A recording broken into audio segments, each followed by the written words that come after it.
I'll tell you what though, my mum was loving it. Do you know Rockbusters? Do I know Rockbusters? I love Rockbusters. I think I agree with it. She was taking part. I mean, she doesn't know a lot of the new bands and that, but she made some up for some older bands and that. Oh, she did some herself? She made some herself, sent them in the post. So are you going to use those today? She's not quite got the hang of it. Okay. I'm like a genius son. Have you got them there? Can we hear what they are? You keep talking a second then. I'm quite excited. I mean, if they're even approaching, say, the genius of Wet Knee Houston. Yeah. There was another one which was something to do with a trench, Carl. What was that? That was Dandy Warhols. That was a good one. Dandy Warhols. I think that was his finest moment. Yeah. Incidentally, I've got an email here from someone called Sauda, if that's a he or a she, but let's assume it's a she, just for glam's sake. Yeah. She says she saw an old man eating a Twix last week, Carl, so that blows your theory up. I'm not having it. Okay. So if you are a bloke, he's calling you a liar, so maybe you want a little rumble later? In fact, if you are a bloke, he's calling you a girl. Yeah, exactly. Right. Yeah, then. These are ones that my mum's made up. Brilliant. Right, just in case you're a new listener, I give some initials out and a cryptic clue.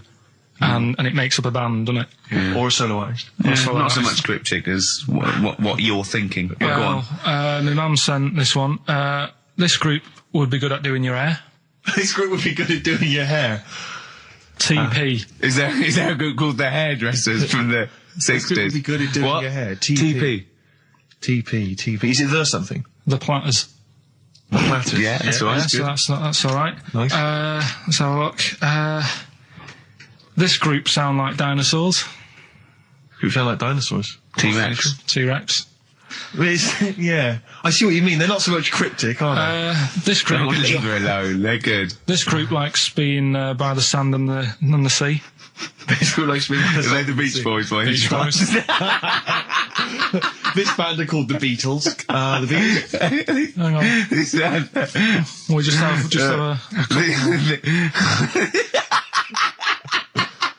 What else you got? It's funny because one of them that she's done, I'm actually doing today. I thought of in the week. Right? So, is it the same clue? It was, yeah. Wow, But great minds think alike. Here's So the this is last one. obviously coincidence. Here's the last one from her. This guy sounds superb. This guy sounds superb. The Bachelors. Glenn Campbell. That's good. I like that. I'd say this. I think you should get on to one of the big game organisations, Parker Brothers or whatever, because this has got to be. I mean, this could sweep the nation at Christmas. Don't you think this is the perfect Christmas game? Yeah. Well, I think this is what's going to make or break the MTV thing. Right.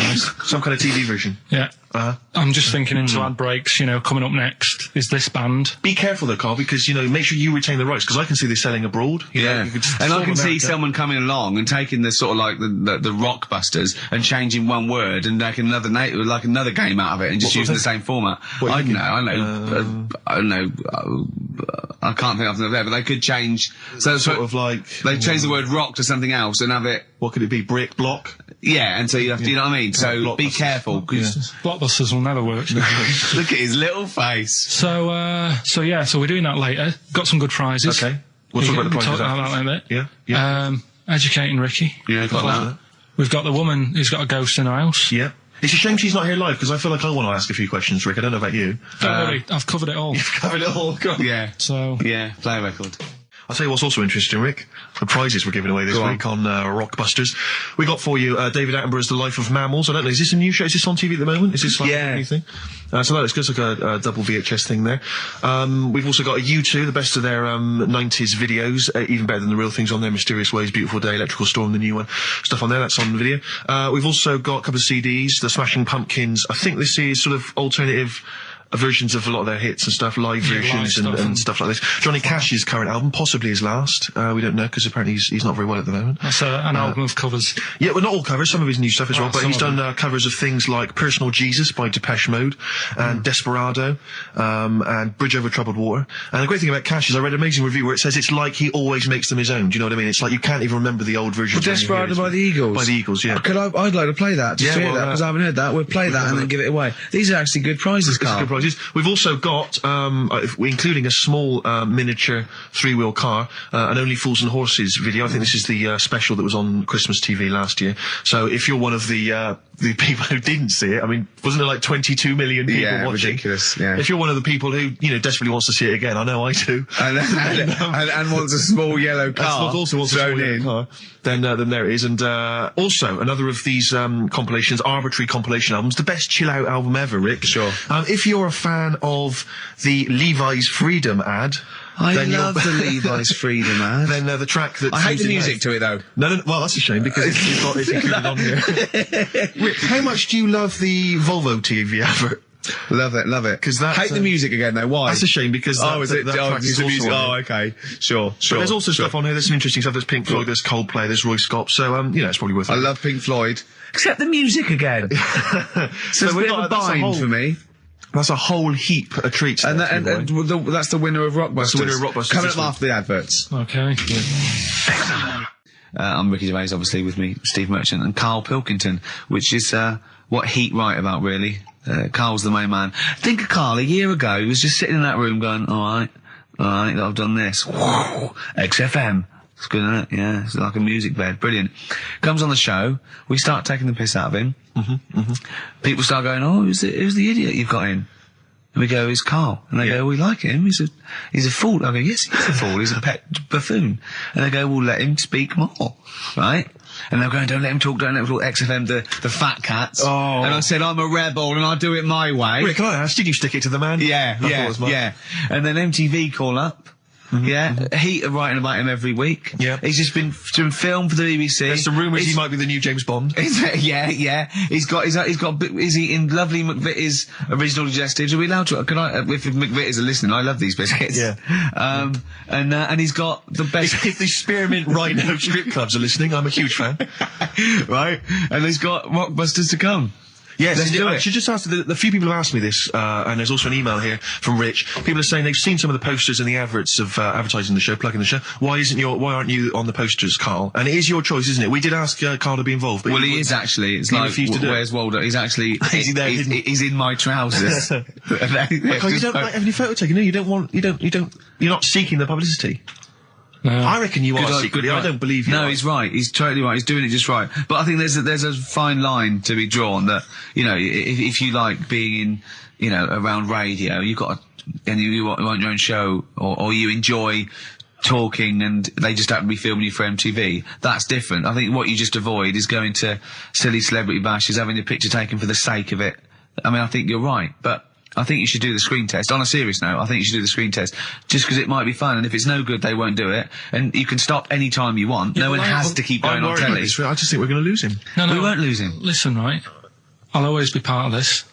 I'm just worried that you're going to exhaust yourself. You're going to be drained. You're going to have told all your anecdotes on MTV. Certainly will if you have to help the old fella upstairs with the bed. Yeah, £50 an hour. Oh, that's terrible. Go on. But what I wanted to do, right? Because I don't want to embarrass myself, right? I don't want to embarrass the woman at MTV when I turn up and she thinks, oh, look at him. Yeah. What a waste of film this is going to be. Because it's not cheap. I know that. It's not film either, but go on. Well, it is cheap. It is cheap. They're filming a DV camera that they can go over.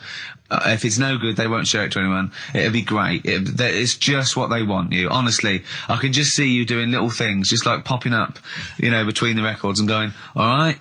MTV, music television, hear about the airy Chinese kid born, which is weird, isn't it? Because they're not usually airy. And it just goes, MTV. It'd be brilliant. It'd be brilliant, Karl. If I'll come down with you. Well, we'll see. Go on. We'll think about it, right? Go on. Right, Rockbusters. So Rockbusters, it's a little clue, some initials, 3 different clues. You email in ricky.gervais@xfm.co.uk. You can win the load of stuff that we've got. So, first one, here's the clue. Stop throwing that fruit about. Oh. What's the initial? That's CB. CB. Stop throwing that fruit about. Yeah. All right. Is Anders listening? Has he emailed us in yet? Anders, not had any response from Anders. I'll keep I hope he hasn't stopped listening. Because he doesn't like the show. He's gone off. I hope he hasn't gone off the show. So, the second one, that Scottish fella has made an error. That Scottish fella has made an error. Yeah, interesting. That's M. M. Right, that Scottish fella has made an error. Right. Okay. And the last one, God, you can make a right load of toast with them. You can make a right load of toast with them. Yeah. All right. What's the initial there? That's G. G. I was thinking it might be bread for a minute, but no. G. So just very quickly, stop throwing that fruit about, CB. I've got the last one. Right. Scottish fella. It doesn't work. It doesn't count. Doesn't count. Well, that Scottish fella's made an error. That's M. And, God, you can make a right load of toast with them. That's G. Email in ricky.gervais@xfm.co.uk and you can... We've got the CDs, we've got horses, we've got mammals on VHS, we've got U2, we've got a couple of CDs, including Johnny Cash. Here's a new tune from a new fella called Papa Garcia. See what you think of this. You see, if he was on MTV, I couldn't say his name. Why? What is it again? Papa Garcia. Right, here's a new one from Papa Garcia. Right, here we go. Quick clues again. And then we better do Educating Ricky. This is the favourite bit of the show for me now, Educating Ricky. I love it. I can't... Well, yeah, I'm anxious all week. Well, just quickly on those clues, just in case people need to know again. Stop throwing that fruit about, CB. That Scottish fella's made a bit of an error, M. And, God, you can make loads of toast with them. That's G. All right, brilliant. Ricky.gervais@xfm.co.uk. It's email only. Yeah. Quick, the clues. What's the answers? We always do this. We're running out of time. Don't worry, we've got a tune, and then we'll come back with the answers for Rockbusters. A lot of great prizes. All right, then. We'll have a bit of cash. Johnny Cash, one of the prizes we're giving away. Johnny Cash and Desperado. That's from his new album, which is a collection of new songs and covers, which is one of the prizes given away on this week's Rockbusters. And can we have the clues and the answers and the winners? Yeah. First one was stop throwing that fruit about. Stop throwing that fruit about. The answer is... CB. That was Chuck Berry. Oh, of course it was. Okay, I'll give you that. The one that you've worked out, I'll do next. The, God, you make a load of toast with them. That was G. Gorillas. Gorillas, though, isn't it? Gorillas. And the middle one was that Scottish fella's made an error. That was Mystique. Mystique. So, does anyone get that? Extraordinarily, almost all the people who emailed in. I'm beginning to think it's us then, because I was thinking mistake, I was thinking muck error and muck mistake, but mistake. Yeah. So, do you want to pick a winner? Yeah, I was going to give the prizes to Amy Massey, who's from Wiltshire, the West Country. Losers down there, probably as weird as you.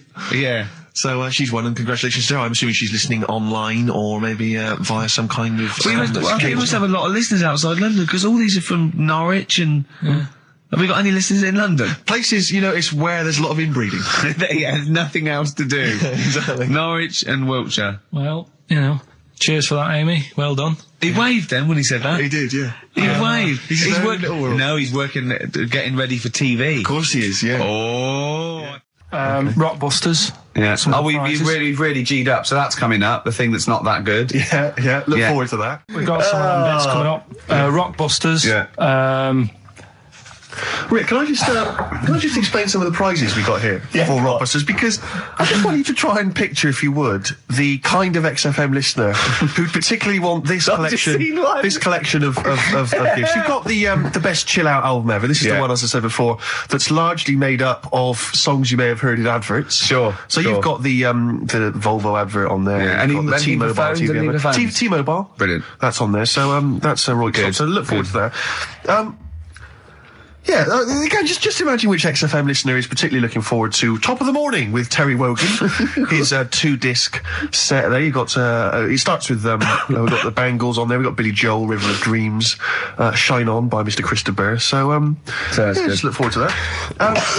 Oh dear. We've got the Only Fools and Horses, last year's Christmas special. We gave one of those away last week, but still more to shift.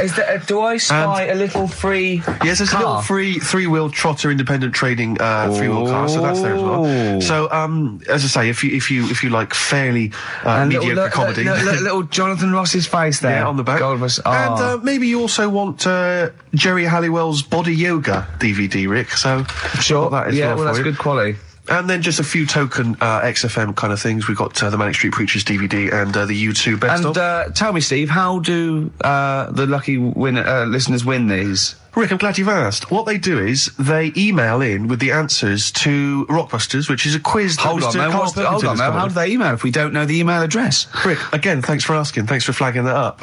Ricky.Gervais at xfm.co.uk. That'll be coming up shortly.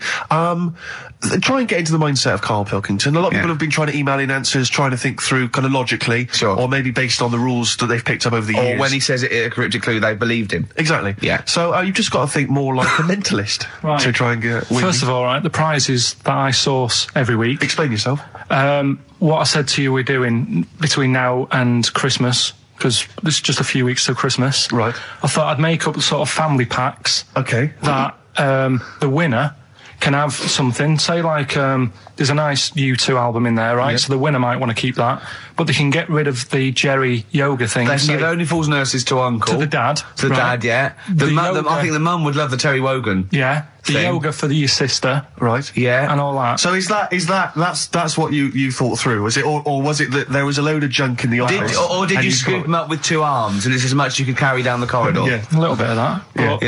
But that's me workings on why you've got all that. Okay. Brilliant. That's excellent. That makes a lot of sense, yeah. That's coming up. And me mum sent some more. What we also needed he's got a letter from his mum. My mum did some more Rockbusters for us. I reckon they're secretly listening, Karl. They've said they're not listening, but I reckon they are. Does that worry you? Well, let's play a record and let's hear your mum's Rockbusters. Better warranty. Cold, haven't they? Well done. Regulate. I hope Nate's involved. Regulate any I hope so. Karl, Rockbusters, your mum. Karl. Yeah. No, listen. we did get a bronze, but this year we introduced Rockbusters. Things will be changing. So, hey, we didn't introduce Rockbusters, Karl. Please don't tar us with that brush. Yeah. Rockbusters then. Yeah. Chance to win all that stuff Steve was talking about before.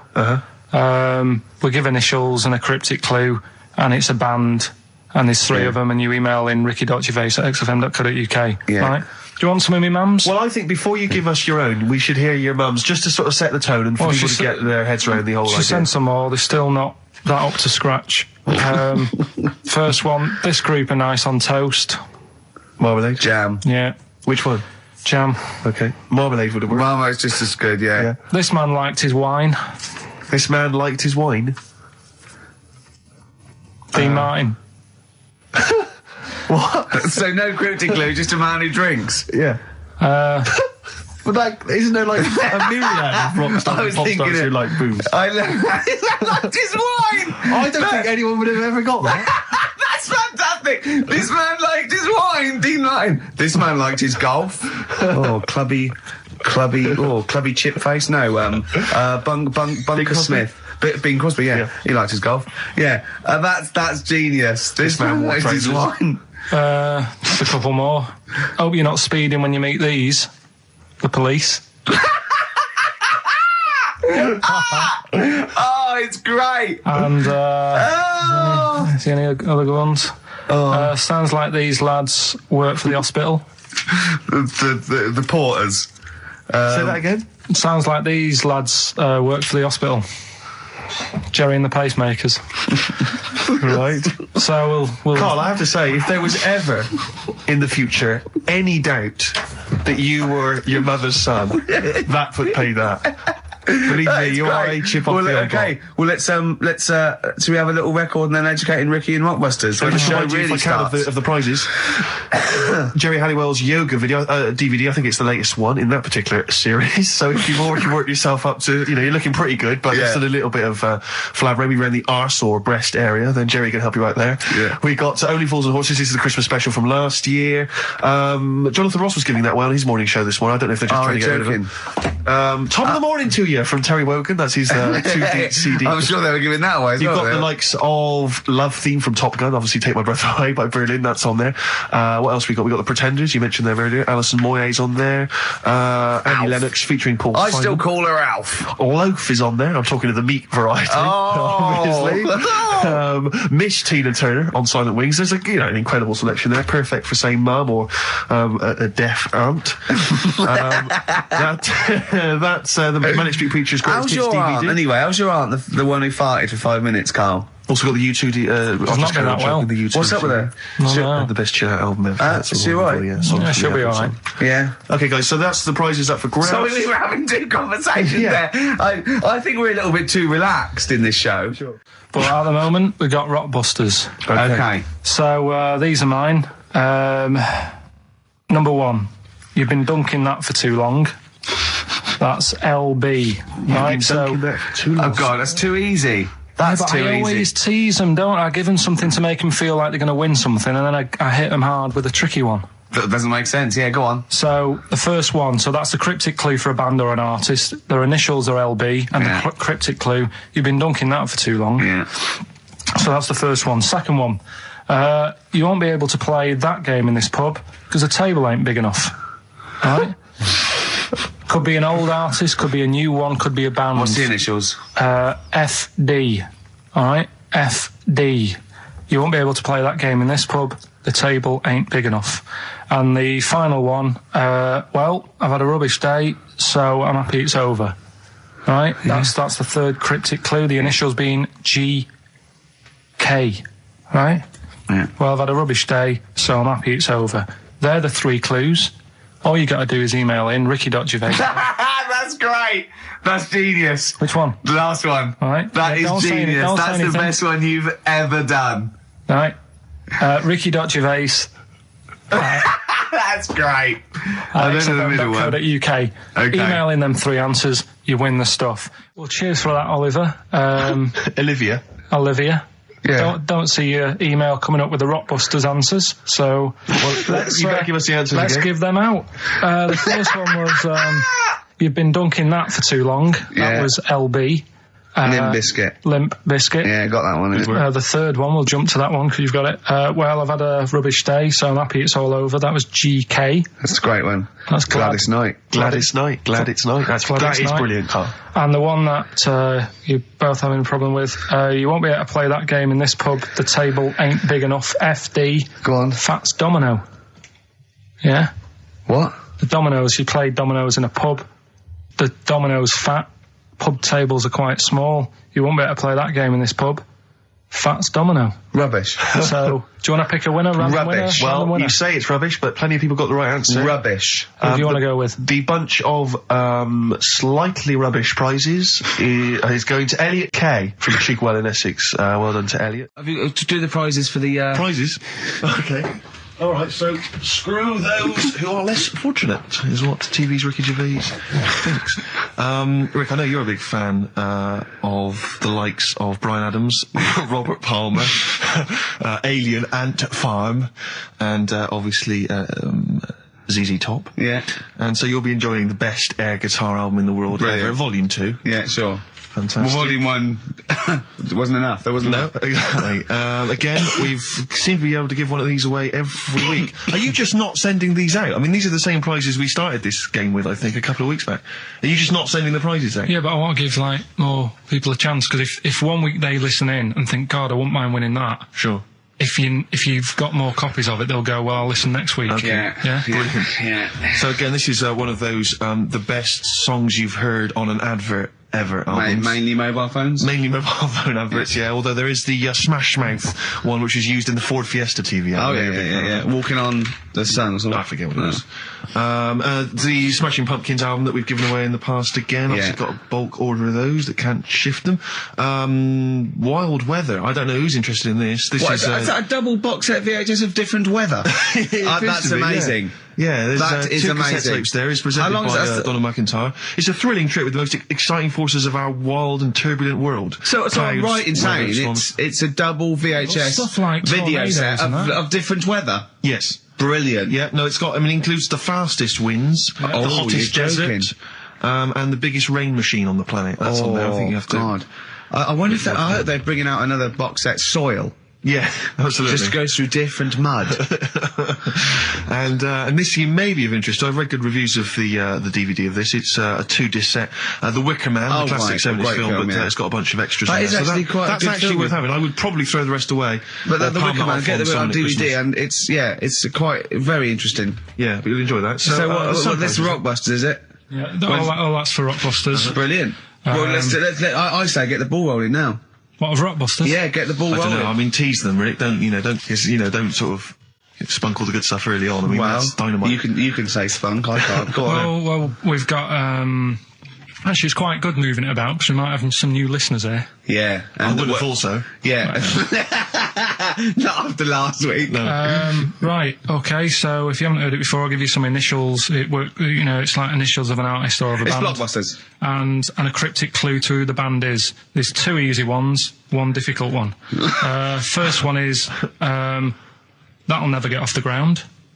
Right. Yeah. That'll Never Get Off the Ground. That'll Never Get Off the Ground is the clue. Not and LZ. The initials are LZ. You are joking. 2 easy ones. Right. Yeah. Okay.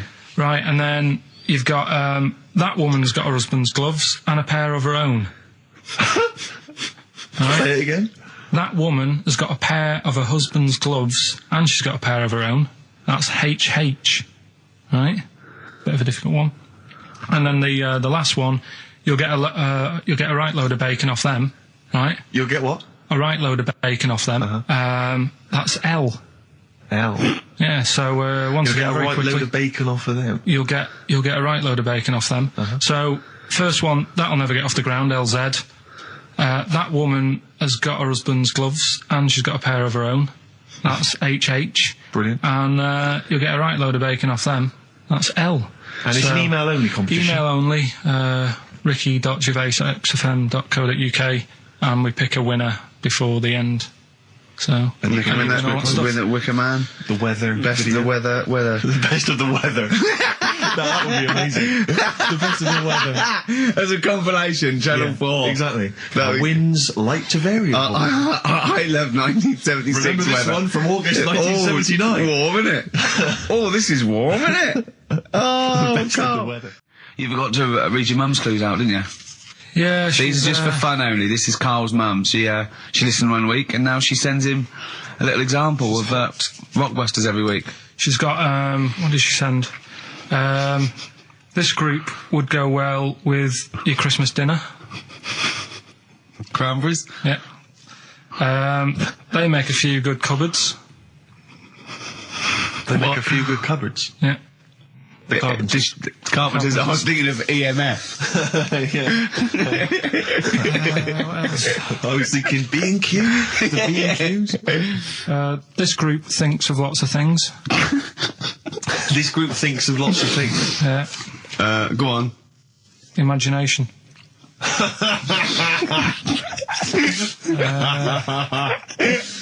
think they're the best ones. Yeah, they're well, if they're the best ones, let's hear the others. obviously we want the worst ones then. Here's one more. She'd really like Blackpool. She'd really like Blackpool. She'd really like Blackpool. Fairground attraction. Not bad. Yeah. Not bad. Right, so there's Does she write anything else in the letter, or does she just send them like on a scrawled on the back of, I don't know, a till receipt? She did with the first one. Now it's just the Rockbusters. Right, so we've still got to come. Rockbusters. Have you heard the saying, a fish in time saves 9? The clues were. Have you heard that? That'll Never Get Off the Ground. LZ. You've got. Have you heard that saying, out of the frying pan into the saucepan? You've also got. I'm trying to hold it together now. Well, yeah, no, we're trying to teach you something, Carl. Yeah, but you're not. Why? Because at least my stuff that I tell you, if you go into a pub and told someone... What? There was a blind girl, she hit her head, she could see. What's that? Well, just don't get down if your eyes are bad. Right, with... No, go round headbutting things. Playing a song. Oh, Carl, come on. The Undertones, Teenage Kicks, that's one of the tracks on the best air guitar album in the world ever, Volume 2, which is one of the prizes on today's Rockbusters. And John Peel's favourite track ever. John Peel's favourite song of all time. And so, Carl, have you got the answers for Rockbusters this week? Yeah, we have, yeah. We've got the first clue. You're upset, Carl. Miserable. I'm a bit fed up today. The weather's... I knew when I was walking in today, though, that I'd be... But that video, there's lots of weather on that video, so they can, whoever wins this can go and see sort of the weather you were talking about. The first one was That'll Never Get Off the Ground. LZ. Yeah. The answer there was Led Zeppelin. So easy. Yeah, but I said that's here. There's always 2 easy ones and a difficult one. Go on. The third one was You'll Get a Load of Bacon Off Them. Go on. That was L. long pigs. Right. Yeah. And then the second one was that woman's got her husband's gloves and a pair of her own. Yeah. HH. Yeah. Yeah. That was Erman's Hermits. So that's the three answers. I'm sure Well, I'd like to give the prize this week. Herman's Hermits. What? There's a lot of... Herman's Hermits. That is genius, Carl. That is genius. Oh, Herman's Hermits. There's so many people who are worthy of the prizes, obviously. Hermits. I'd quite like to give the prize this week to Tom McGibbon. Just because I like his name. I don't know if I've pronounced that right, but Tom McGibbon. Yeah. I'd like to give that to No, him. you shouldn't laugh at someone's name. He also lives in Bloxhall Road. I don't know why I find out. Tom McGibbon of Bloxhall Road. I don't know why. Well, you've made a mockery. You've made a monkey out of the man. For old Gibbo. Yeah. And he's asking that he's got a question there. What? Can Karl get rid of slugs? I don't know what that means. I'm almost certain he can. So well done to if he's been listening, if he was listening a few months ago, he would have known how to. Go on. Because I told you what slugs like. What? Getting in letterboxes. How does that get rid of them? Put some stamps in your garden. They like they like stamp glue. So Yeah, that's and what how does that get rid of them? They keep coming back, won't they? They'd be going, I can't believe it, we'd have to climb those boxes now. There's a fella leaving stamps just out give it for a us. go. You've won some prizes and I've sorted you. No, how does that get rid of slugs? Leaving stamps out for them, their favourite food.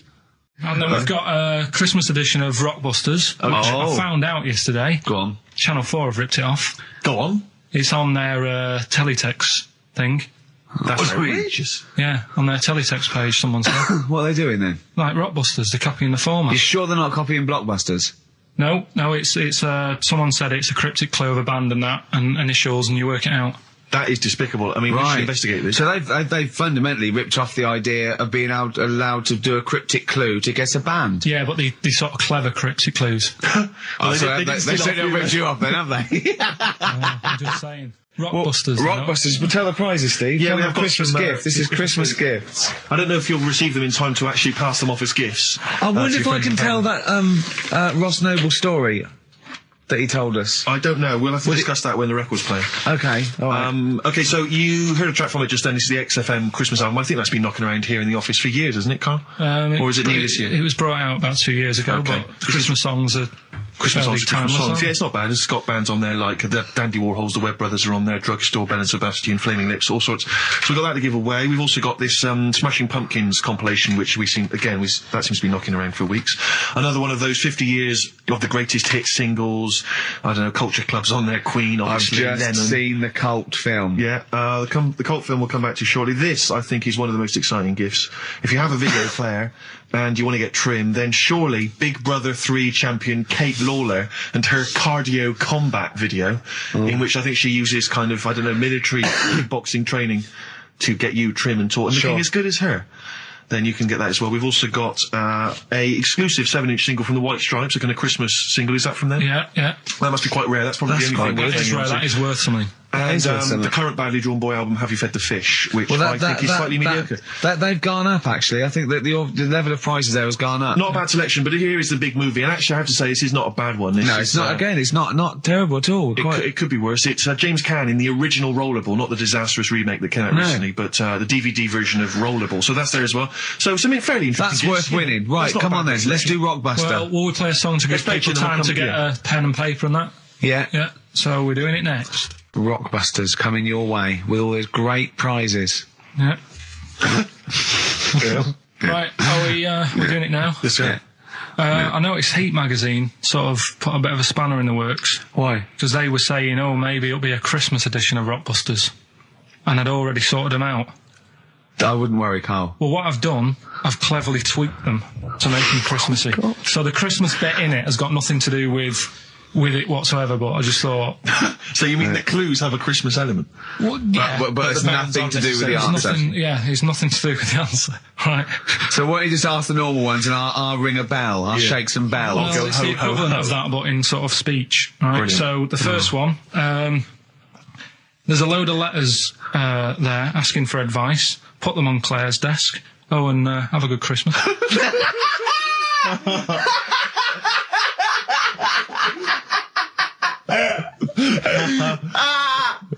Oh, give it to us again. Oh, God. Right, so there's a load of letters asking for advice. Put them on Claire's desk. Oh, and have a good Christmas. Right, but bear in mind, people, that the Christmas element may not be relevant to No, these that's got clues. nothing to do with it. I don't want to, Okay. And the initial there is F, right? That's F. All right. Right, the second one. Ask your mum if you should. After you've wrapped the presents. Right, so Ask your mum if you should. ask your mum if you should after you've wrapped the presents. That's S. Yes. S. All right. All right. Okay. And the last one, a couple of people were arguing in the supermarket at the fruit and veg counter, but it's busy in there because it's Christmas. That's probably what brought it on. So that's B. Right? B. Oh, God. So they're the three. Will I just recap? Yes, please. Yeah, I have no idea. so I the can't first even. one. I don't know what to start thinking. Right, there's a load of letters there asking for advice. Put them on Claire's desk. Have a good Christmas. Have a good Christmas. Second one, ask your mum if you should. After you're at the prison. S. And the last one, a couple of people were arguing in the supermarket at the fruit and veg counter. But it's busy in there because it's It's Christmas. busy because it's Christmas. That's a B. So they're the three things. It's email only, this one. Please remember that. ricky.gervais@xfm.co.uk. ricky.gervais@xfm.co.uk. Yeah. Brilliant. Carl looks happy with them. He looks he's really very happy pleased, with and them. rightly so. They're All cracking. right, they're good. Yeah, They're good. Pleased with those. So, All right, is there going to be more Rockbusters in the new year? We're not sure. I'm still, thinking about new ideas that we can do. Snowbird from Mark Eitzel, part of his covers album. He's so happy that the XFM listeners understand his stupid clues, and he knows it annoys me. We've got some we'll right be answers for giving out the Rockbusters. answers just quickly, just in case someone sort of missed one of them. I'll just quickly do them, yeah? Yeah, go on. First one, there's a load Short of letters. show. There's a load of letters there asking for advice. Put them on Claire's desk. Oh, a Merry Christmas. Ask your mum if you should. Oh, a Merry Christmas. And a couple of people were arguing in the supermarket. It was at the Christmas, fruit and that's veg why. counter. And that's B. Okay, we'll give those answers out shortly. Okay, answers. We must give the answers. You will have to go to bed at 6 though, so we can play. Right, here's the last clues of the year. You had, there's a load of letters there asking for advice. Put them on Claire's desk. Go that on, was no idea. F. That was for foreigner. For Rayner. I don't know what you mean. Claire Rayner. She took advice. She gave people advice.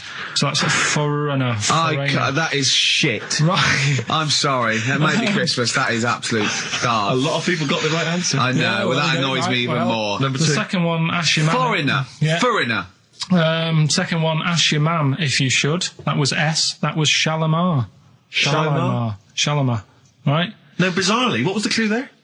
Ask your mum if you should. No, we got a lot of people saying Smashing Pumpkins. There's the answer to that. But I don't know who's saying that today, Mum. Smashing Pumpkins. Merry Christmas, Mum. Smashing Thanks very Pumpkins. much. Nice bollocks. Yeah, exactly. Oh, that's great. That's great. Right. Smashing Pumpkins. Your dad bought for me for Christmas. Yeah. And the last one, Lovely plums. What, my Victorias? Oh, God. right, we've got to wrap it up. Come on, then. A couple of people were arguing in the supermarket at the fruit and veg counter. That was B. That was banana drama. They were like having an argument. What do you mean banana drama? What, no, wait. What group is banana drama? What group is banana drama? So, You're a fool. You're a twat. When you say that, but you accuse Carl of that, you're also accusing lots of the listeners, including the winner, Nicola Rogers, of London, and she wins those great prizes, and she got them bang on, so... Banana drama. so can we finish there now? Yeah. Yeah, What do you mean? What do you mean? Can we finish there now? Just play the ads and go. What? No, what are you talking about? We're going to play Jerry Alright, Jerry we'll play River that all then. day. Play that then. Goodness me, Carl, look at you. We haven't got time. Merry Christmas, Carl. Merry Yeah, Christmas. yeah, Carl. yeah. Enjoy the show. Let's give him a little kiss. Oh, little kiss. Oh, no, I with can't. tongues, it's Christmas. No, don't. Stop messing about. Get off! Right, well, Rockbusters. That's old. That's not a new feature. Yeah, but we'll keep it. Right. For another So you're bit. just keeping an old feature? Okay. No, it's an old favourite. I'm sure there's a lot of people that are going, phew, I was worried that he'd lose Rockbusters. Rick, I've just come up with a new idea. Why don't we just play some records that we like? There's a new idea for 2003. Yeah. Oh, do you know what we can't, Steve? Because the library's out of order. Oh, yeah, the record label. We can't get in there. We're not allowed to get in there. We had to scrounge something from Capital Gold. So anyway, right, Go on. so we got Rockbusters. What are they doing with the library? Are they getting some records in that we want to play? Is that their new idea? I know. Let's get some records in. Yeah, they're sending out the Gina G. Yeah. 4 non-blondes, goodbye. Give that to Foxy. Brilliant. So, right, we've got Rockbusters coming up. Do you want to say what we've got to give away there, Steve? Not really, Rick. Is it really bad? Well... What's the film? What's the featured film? The featured film's not bad, I have to say, actually. You've excelled yourself there. Again, it's just one of those things where I think, what kind of XFM listener would want this particular goodie bag? I know before Christmas, Karl, you explained that the reason we were giving away... Look at Karl's face, he's disgusted, because he just said, I do a lot of work to get these prizes. And I went, no, you didn't. I saw you. He went over to a drawer and went, I'll give that one, and that one. That's what work you put in. You nicked some... There's about 12 Jerry Halliwell videos, one of which we're giving away. It's Rick, you've given it away? Oh, no. Yeah, if you'd like Jerry Halliwell's Body Yoga DVD... then, you know, that's one of the treats you can win. But it does, like, if you remember before Christmas, he said that he was giving away a kind of bumper pack of gifts that you might want to wrap up and give to various people. One for Uncle, one for Auntie. But obviously Christmas has passed, so I don't know really what your excuse is this time. You eat a lot over Christmas, don't you? Get a bit fat. Fair point. Yeah. So, Jerry Body Yoga is one of them. The recent, on DVD, the recent series of Wiedersehen Pet. Yeah, I think that reaction. Could you give me that reaction again? Well, Rick? no, just give me that reaction again. No, yeah, brilliant.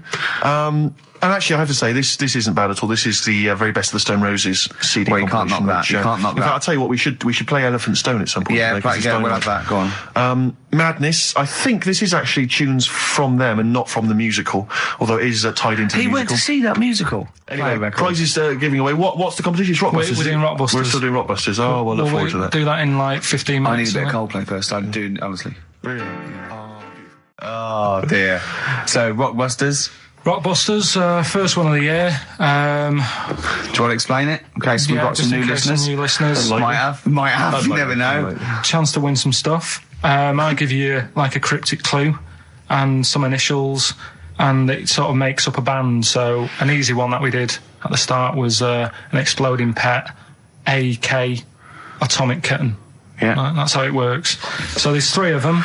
It's email only. You email in ricky.gervais@xfm.co.uk and you win all that stuff Steve was talking about. Right, first one, £42 for a torch. £42 for a torch, that's a bit pricey. That's D. Right? That's D. Yeah, so just give us it down. So £42 for a torch, that's a bit pricey, isn't it? A little bit of enhancement. Yeah. Bigging up his growth. Oh, okay, God. That's D. That's D. The second one, he'll fit some chocolate to your feet. Say that again? He'll fit some chocolate to your feet. Is that he will fit some chocolate to your feet? He'll? Yeah. He'll fit some chocolate to your feet. And the initial there is A. That's A. Yeah, and the third and final one, do you think your kid will get that strawberry for me? Do you think? Say it again. Do you think your kid will get that strawberry for me? That's WP. Right, now I'd just better warn people. You really got to get into the mindset of Karl here. These are not real cryptic clues. These are not cryptic clues that you do in the Guardian or the Times crossword. There's usually something wrong with them. He's usually what's the word? Completely change the word in order to make it fit. Yes. Often. Yeah. So just be careful. Don't be surprised. Exactly. Okay. Do you want to give us them again very quickly? All right. First one, 42 quid for a torch. That's a bit pricey, isn't it? All right, that's D. Second one, he'll fit some chocolate to your feet. Can't think of any. I can't think. That's A. And do you think your kid will get that strawberry for me? WP. Right, so ricky.gervais@xfm.co.uk. Some great prizes to be won. Yeah. So, well, first of our regular features with Karl, we've got Rockbusters. That's rolling. There's people coming in. They're getting them right. I don't understand it myself. As ever, Rick, you'll be amazed and confounded. So I don't know the answer, and I haven't looked at the answers. I just like that moment. It's like when you go down Christmas and you're excited about a present, and it's like some condoms. Right, Rockbusters then. Wrapping it up. It needs some work, that game, but I see it's got a lot of mileage. Right, here we go then. The first one, £42 for a torch. That's a bit pricey. Go on. That was D. Yeah. That was Daylight. Wait, I thought Delight, and I thought it doesn't work. Second one. I actually thought Delight doesn't work. Second one. There's no, wait. Dear Light, it doesn't work. It's Delight. Second one was... No, Carl. It doesn't work. Yeah, but if we're going to continue with this feature, you've got to tweak them a bit, right? People have got it. We've had loads of emails, more than ever. So, do you know what I mean? Let them decide. If they don't like it, they won't email in, but they're loving it. Right? They've all come from the same institution. Go on. He'll fit some chocolate to your feet. That was A. That was Aerosmith. Right? Aerosmith. You've heard of a blacksmith? But a smith is just a workman. It doesn't necessarily... No, you can have anything. You can have a locksmith. A smith doesn't just mean it does shoes. Right. Do you think... Aero Cobbler would have worked. Unfortunately, there isn't a band called Aero Cobbler. Get ready with a winner. Do you think your kid will get that strawberry for me? That's Wilson Pickett. Wilson Pickett. I'll give you that. I have to say that I don't know if these guys have won in the past, but they were the first people to email in. Normally I just give it to anyone, but these guys, literally, you've given the clues, Carl. I'm amazed. Everyone seemed to get Aerosmith. How? Everyone got D-Light. Everyone got Wilson Pickett. I'm absolutely stunned. They deserve it. They deserve the junk prizes, right? So we'll give it to Jonathan and Louise, who, as I say, may have won in the past, but as I say, they were very, very quick. You've got to beat them if you want to win. And they're from Wrexham. Brilliant. So good luck to them. So that's I hope that, they then. enjoy Jerry's yoga diet. Back next week, then. Yeah. See you later. See ya. Cheers. Carl, what have you got lined up for us as the producer? Right, well, Rockbusters. Been off this week again. Has he? Yeah. Another week off? Another week off, yeah. No, I didn't have a full week off. I had 3 days off because I was working all over Christmas. Yeah. And still didn't stop working, preparing stuff. You've got a nice load of prizes there that I've sorted out. I had to come in especially to sort that out. Mm-hmm. Yeah. Rockbusters. Did you rifle through the drawers up at Capital Gold instead of down there? Yeah. Rockbusters, we're still doing that. You're bigging it up. Yeah. He's bigging it up. Yeah, still doing that. We've got that. Well, it's coming up to 1:30, and so it's time for Rockbusters. It's a structured show. It's a new leaf. This show in the new year is going to be structured. Set pieces, hitting our marks. Do you know what I mean? There'll be time checks, weather checks. A bit cold out. If you're driving, careful on that. So do the prizes. Check for traffic, if it's bad. Yeah. Okay, well, again, an arbitrary selection of goodies. What are those politicians doing? Was that XFM News? Yeah. Right, what have we got? So we've got, for those that are a fan of the movie Donnie Darko, which a lot of people rave about this year, a sort of weird teenage movie, then there's a sort of sweatshirt there. It is actually quite nice. It's not bad at all. It's medium, so if you're a bit of a bloater, don't bother to apply unless you've got a friend already. We've also got here a Graham Norton video. Certificate 18. So please don't phone up don't email in unless you're above the age of 18. Yeah. And that's, I think, the best of his TV show. Yeah. Look forward to that. It's a big stiff video, that, isn't it? It's a big stiff cock of a video. Thanks very much. I meant you meant the bird. Yeah.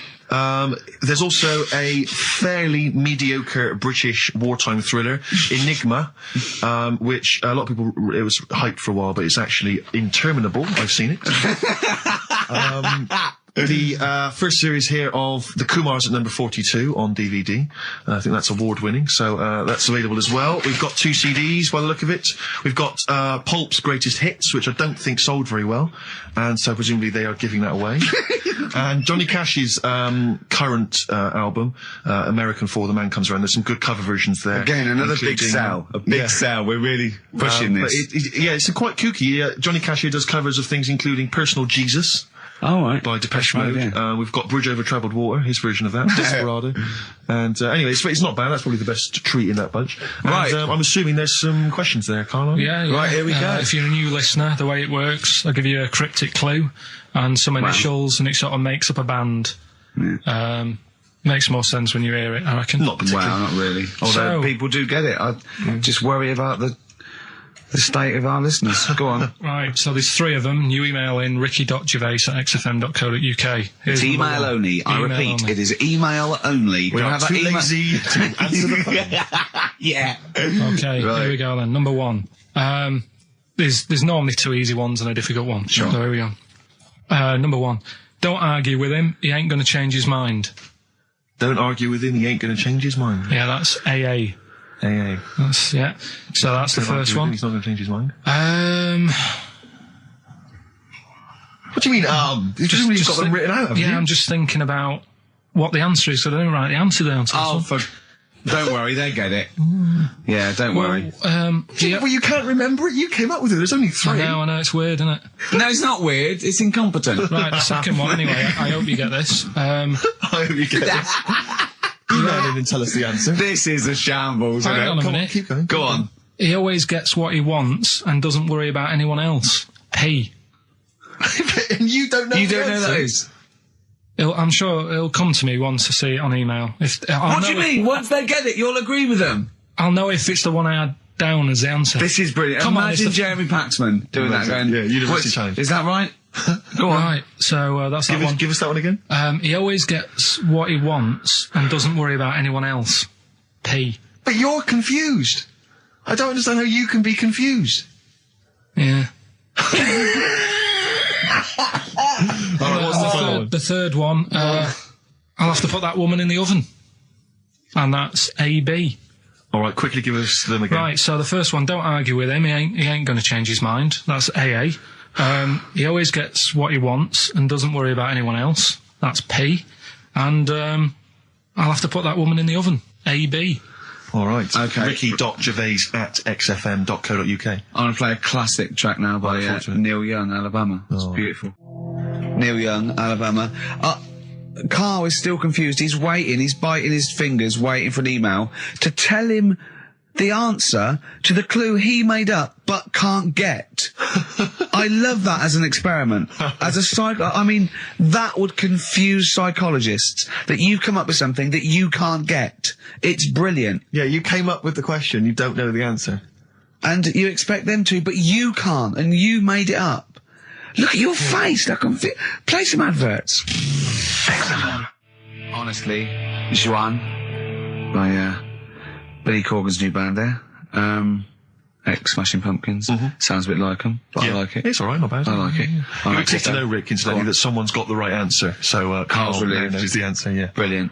Well done, Carl. You're a fool. Right. Right, what are you doing then? Let's have a quick reprise, if we could, of the Rockbusters clues. Yeah, Rockbusters, if you've just tuned in, you've missed it this week. Here's your 3 Well, no, clues. you haven't. That's why we're giving the clues again. Yeah, I know, but if they haven't.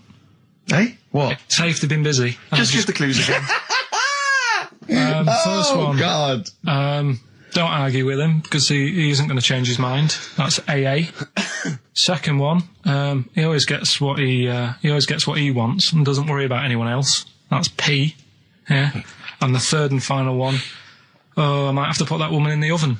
AB. Interesting. Are we telling him or still? No. People have still got a chance to win those extraordinary prizes. Ricky.gervais@xfm.co.uk.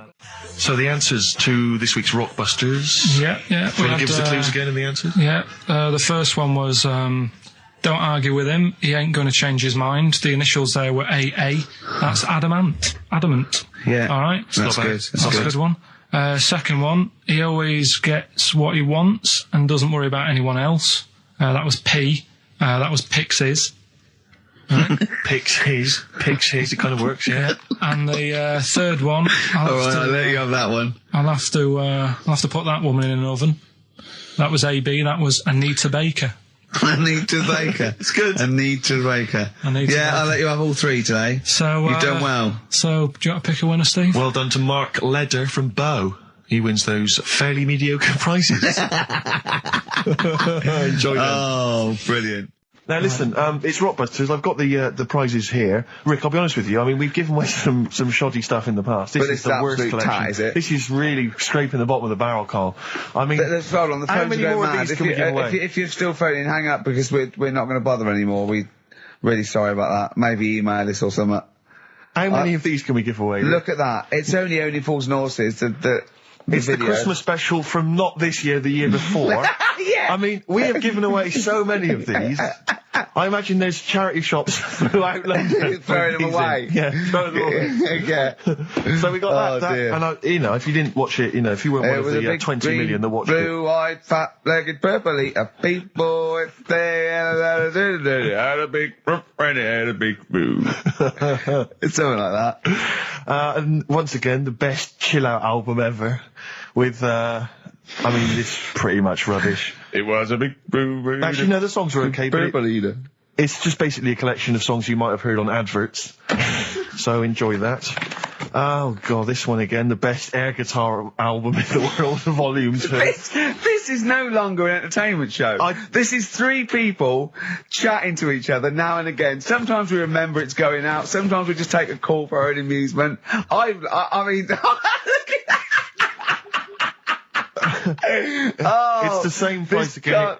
It's the David Attenborough compilation of DVDs, which I'd be very surprised if it actually makes it to you. I imagine someone here will have had that long before we post it. Oh dear. There's a t-shirt in here. XFM 104.9 You get sent a lot of just in case you're wondering what you're listening to. This is a Quicksilver t-shirt. What is that? What t-shirt is that? That's a t-shirt made by the Quicksilver people, so if you're a bit of a surfer dude, and by the look of the size of it, you're a midget. You can't say midget. You're welcome to it. And this is, I think, the piece de resistance, Rick. I mean, because you know the kind of fans we have. They're pretty cool cats. Pretty groovy guys. Yeah. So I imagine they'll be loving, on DVD, Doctor Who, The Aztecs.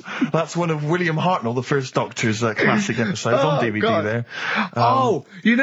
Rubbish. That's rubbish, Carl, those prizes. I'm ashamed to give them away. Carl, you know our mate Johnny, he's a Doctor Who fan. Yeah. Do you remember, he bought the Doctor Who magazine, and he went to the toilet, and Steve got post-it notes and put geek on every page. And Johnny opened it on the tube, right, and it had geek and everything. And Johnny bought in the new Doctor Who magazine, I think this week's or this month's, right? And they've done the perfect Doctor Who fan, right, what the geek is, right? And it looks exactly like Steve. Alright, don't have a go, Rick. It does. And I'm going to try and put it on the website. It's amazing. It's got your hair, glasses, it stands like you, it's sort of dressed like you, and it's only, it's hilarious. And he was, I mean, I'm insulting you now. It sounds like an insult, but if you see it, you'd laugh. Well, Rockbusters, right? Yeah. Right, here we go. Just a little bit annoyed.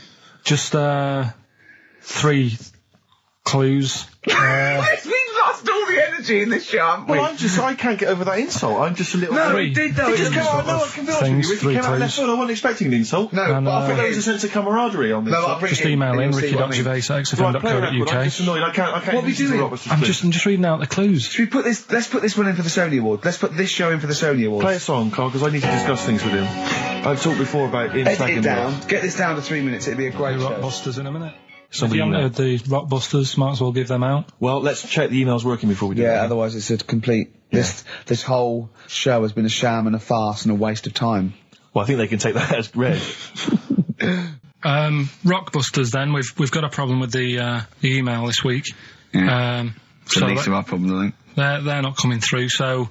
I'll give out the clues again, and then you can call in on 08700. Only call if you know all 3, you can rattle them off. Yeah. We'll do it during the next record. So the number is... 08700 800 1234. Right? 08700 800 1234. Right, okay, so you got that. So call in if you know all 3. Yeah, the 3, just to recap. I've got 3 other jumpers like this one, the initials FT. That bunch of people can't make up their minds if they want to sit in the sun or not. Right, that's C, and the Jamaican fella had some aspirin. Why did he do that? Right, that's FD. So if you know them, give us a call, and it's just the first with the 3. Right, well, I think they're calling now, Carl. So play a lovely record. I'm really worried about this because everyone's getting that last clue wrong. I reckon it's so rubbish that even your mental fans can't work it out. Yeah, it's a tough one, but give that final Rockbusters clue again. The Jamaican fella had to have some aspirin. Why is that? Why did he have to do it? FD. No, hold on, that's changed. Well, it doesn't matter. The story it doesn't matter. That's the point of a cryptic clue, isn't it? Oh, do. What have you got now? Right. The Cure, obviously. Yeah. Right, Carl's been taking phone calls for these clues. Right, and so everyone's been saying the same thing for the last one. He's been going, no, and I'm worried. I'm always worried. FD. I just overheard him on the call there going, what have I been saying? Oh, no, it's FP. Dickhead.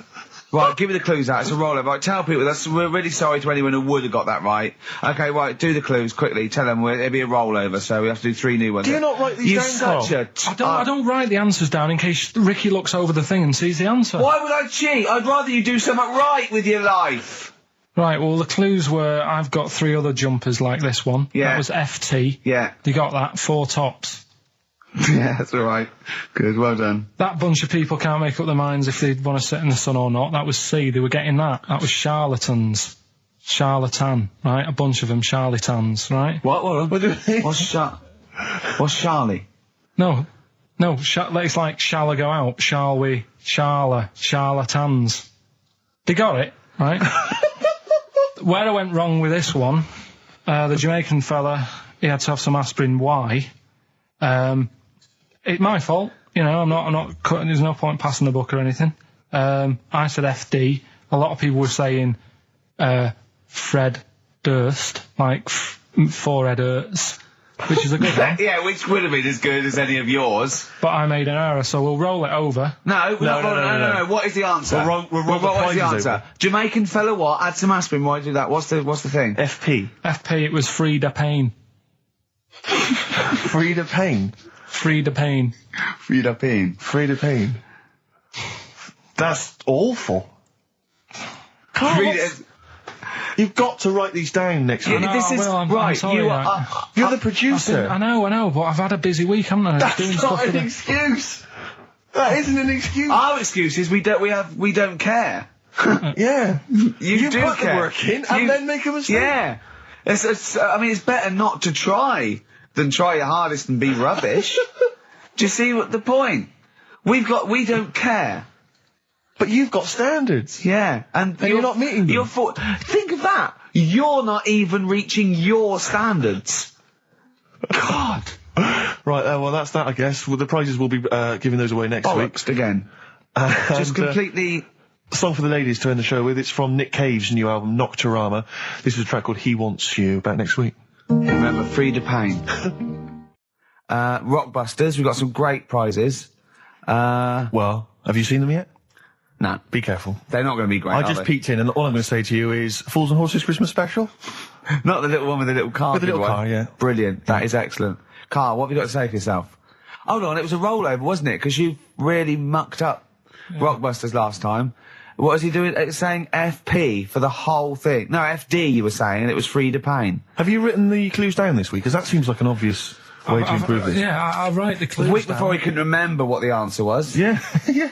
Yeah, but, you know, you learn by your mistakes and that. You don't. Rockbusters? Is it that time? It is indeed. Last week, of course, it was a disaster. Yep, every Saturday at 16 minutes to 2, we do Rockbusters. I have to say that I've not really gone through them, but the prizes look exactly the same as they were last week. Yeah. There's that T-shirt. So it's a rollover, but you haven't added to it. Have you not? The point of a added rollover is you've got to add to it. That's the excitement. Yeah, there's a couple of albums that were... Okay, well, it's also the Fools and Horses video with the free... I don't think... I'm bloody jealous of that. I like that little yellow thing. It's a little... there's a little kind of model three-wheeled van. Rodney, you plonker. Oh, dude. What's that? This is what looks to be some kind of best of the stereo MCs. Don't call me a plonker, you wanker. The David Attenborough DVD collection. Oh, the Unc shit himself again. Oh, yeah, the big prize that we tried to give away now.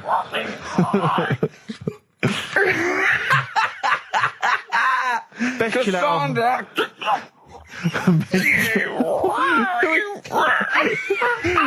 Who is that supposed to be an impression of? Which member of the cast is that? Is that Cheeky Dell? I don't know. Best chill out album ever, the best air guitar volume 2, and of course, for all our fans, Doctor Who, The Aztecs. That's on DVD, and that's one of the William Hartnell Doctor Who. Alright. That's the worst impression I've ever heard. That's brilliant.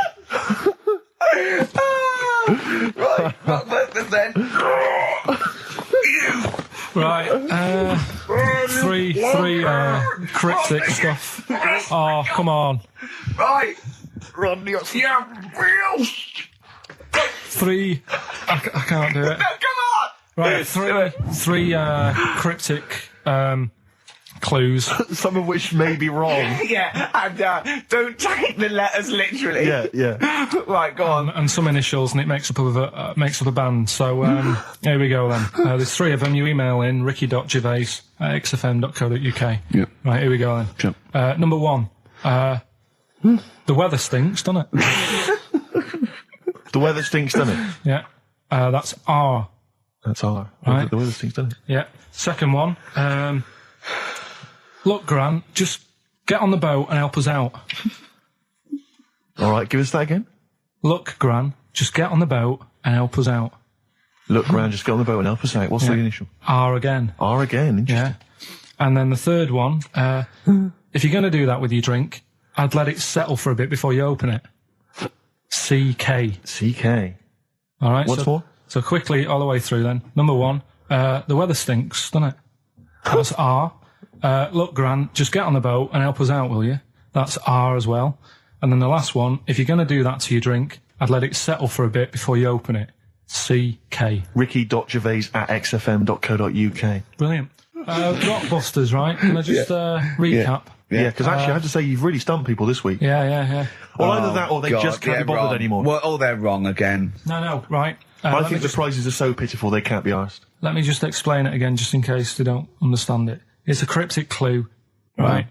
And it makes up a band, and the initial that I give you is the initial that the band's that or the artist starts off with. So last week, I can't remember, but we did AK, an exploding pet, atomic kitten. That explains it. So very quickly, number 1. No, last week we did FP. That you gave out the clue. FD, Frida Payne. Yeah, it was an error. So they're all right this week, though, are they? Yeah, the weather stinks, doesn't it? That's the cryptic clue, and the letter is R. Number 2. That's the rainy smell, boys. Right. Look, Gran, just get on the boat and help us out, will you?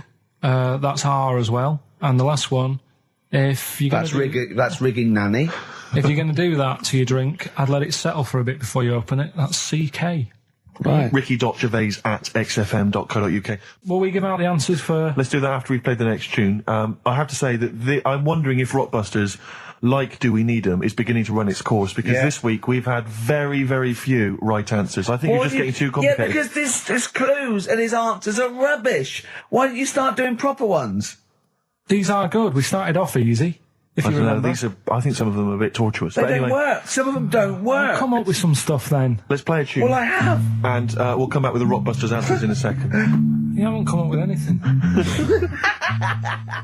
Right, first one. The weather stinks, doesn't it?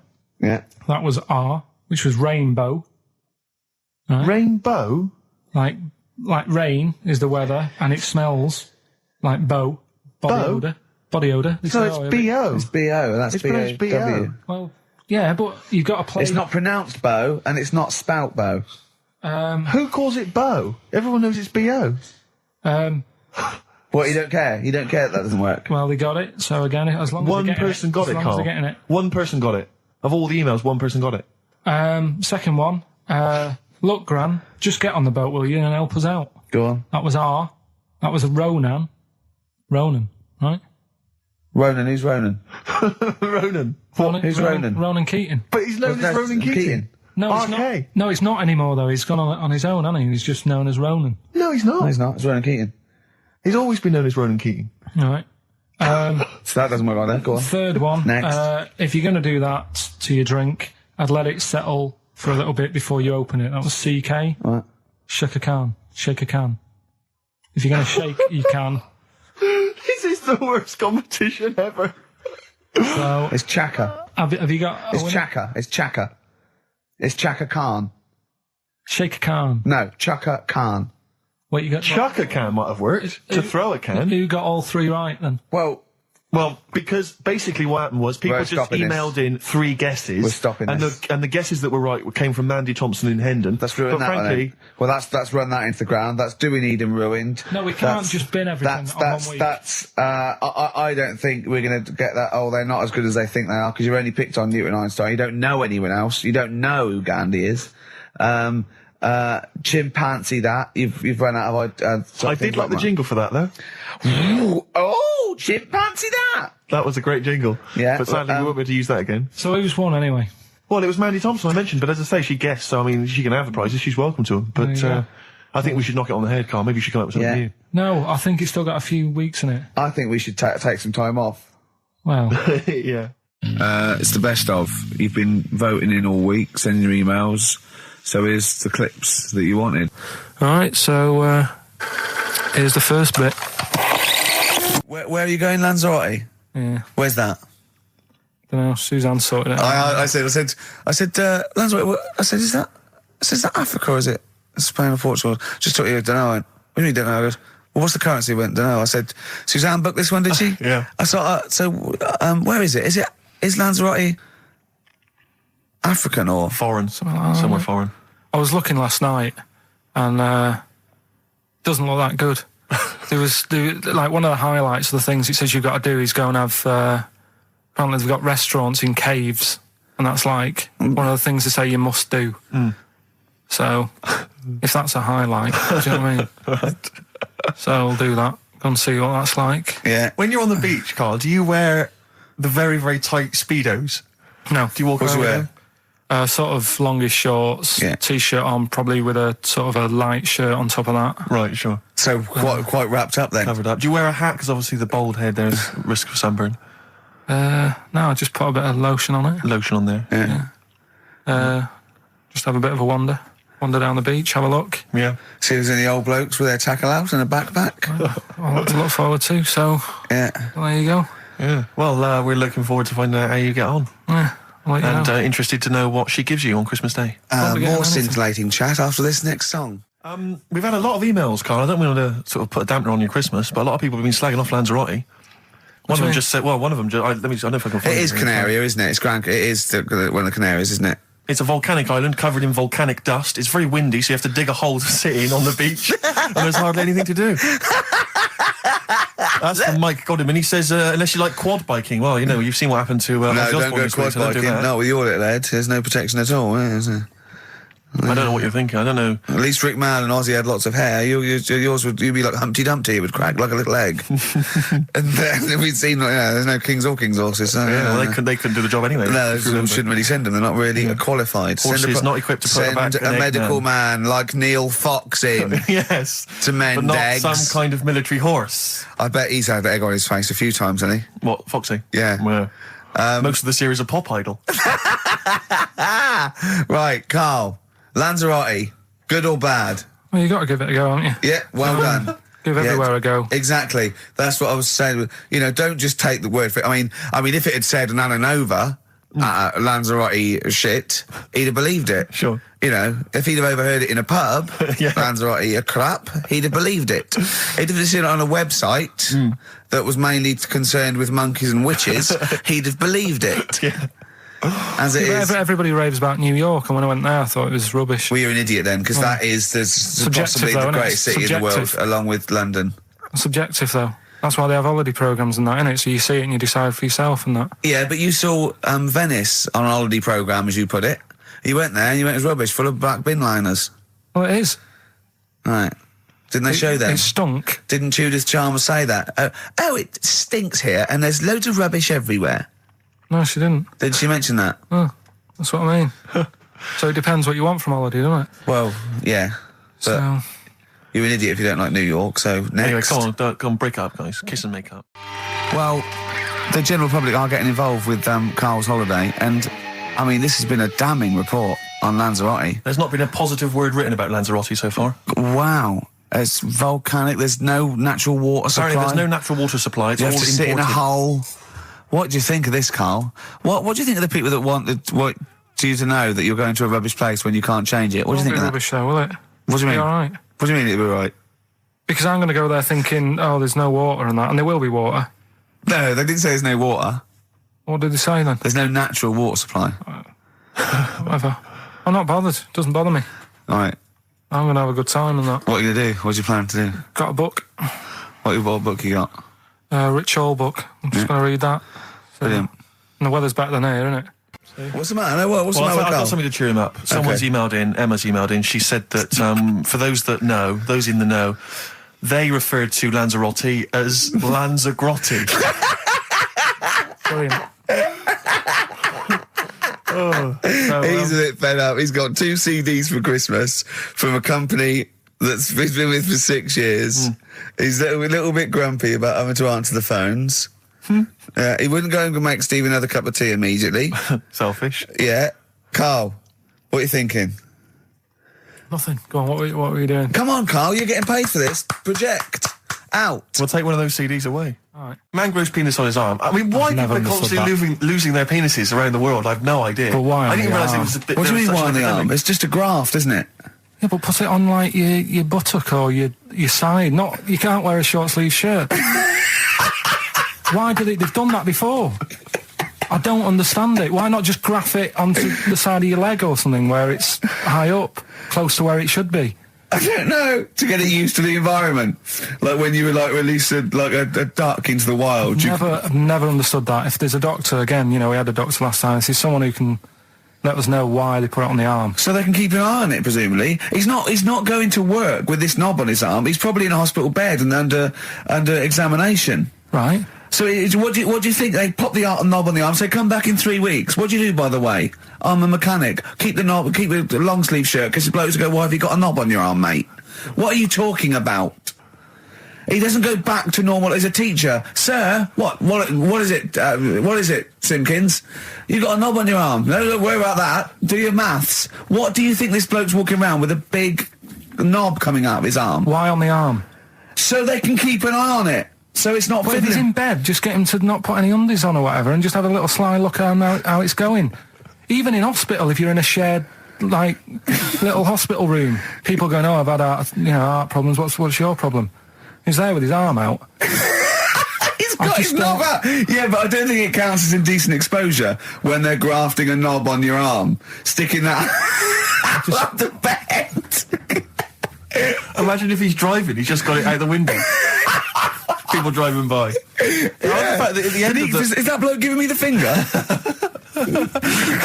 At the end of the man grows penis on his arm story, it says, a Moscow surgeon said the man will be able to have sex in a few months. He said, women will never suspect. What kind of a doctor talks like that? Yeah. I'll tell you, it's his cock now, seriously. The birds will never know. He'll be able to go berserk. Yeah. They'll never realise we grew it on his arm. That is unbelievable.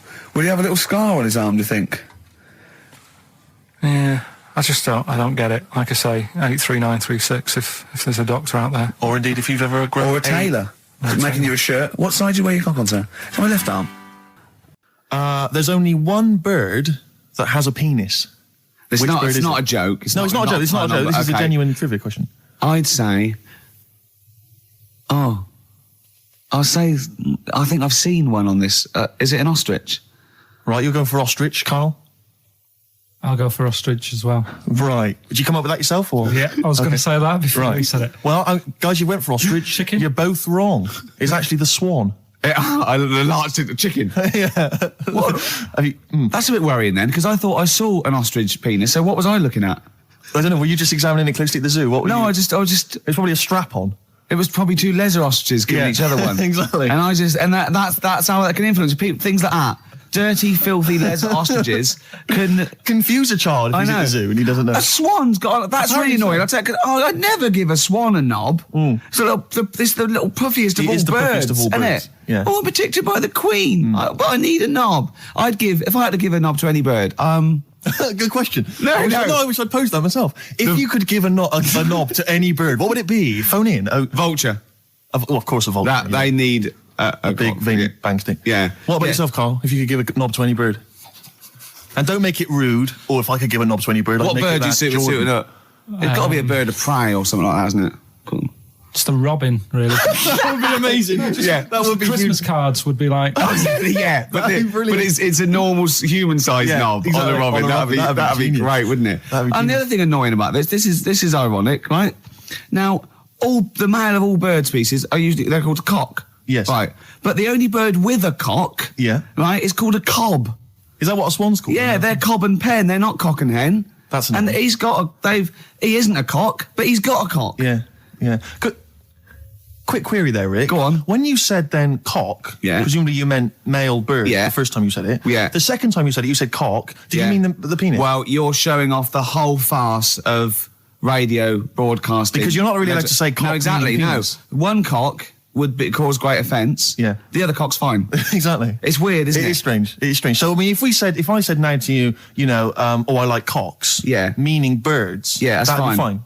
Yeah. But if I meant penises, it would be a problem. If you like cocks and it was penis, Right. that would be... Carl, do you like cocks? Do you like cocks? No. Right, okay, that's fine. I was asking if you like... No, I like, Yeah. Well, I'm a big fan of tits. the small birds that come down and peck at you. Yeah. Yeah, you like tits and cocks. There's nothing... Tits and cocks. There's nothing wrong with... There's nothing... Carl, don't worry. There's nothing wrong with saying tits and cocks. When I said tits, I meant the little birds. Yeah, and when I said cocks, I mean the big birds. Yeah. Do you know when... Go on. No, it's just that... It's when you're talking about tits. Yeah.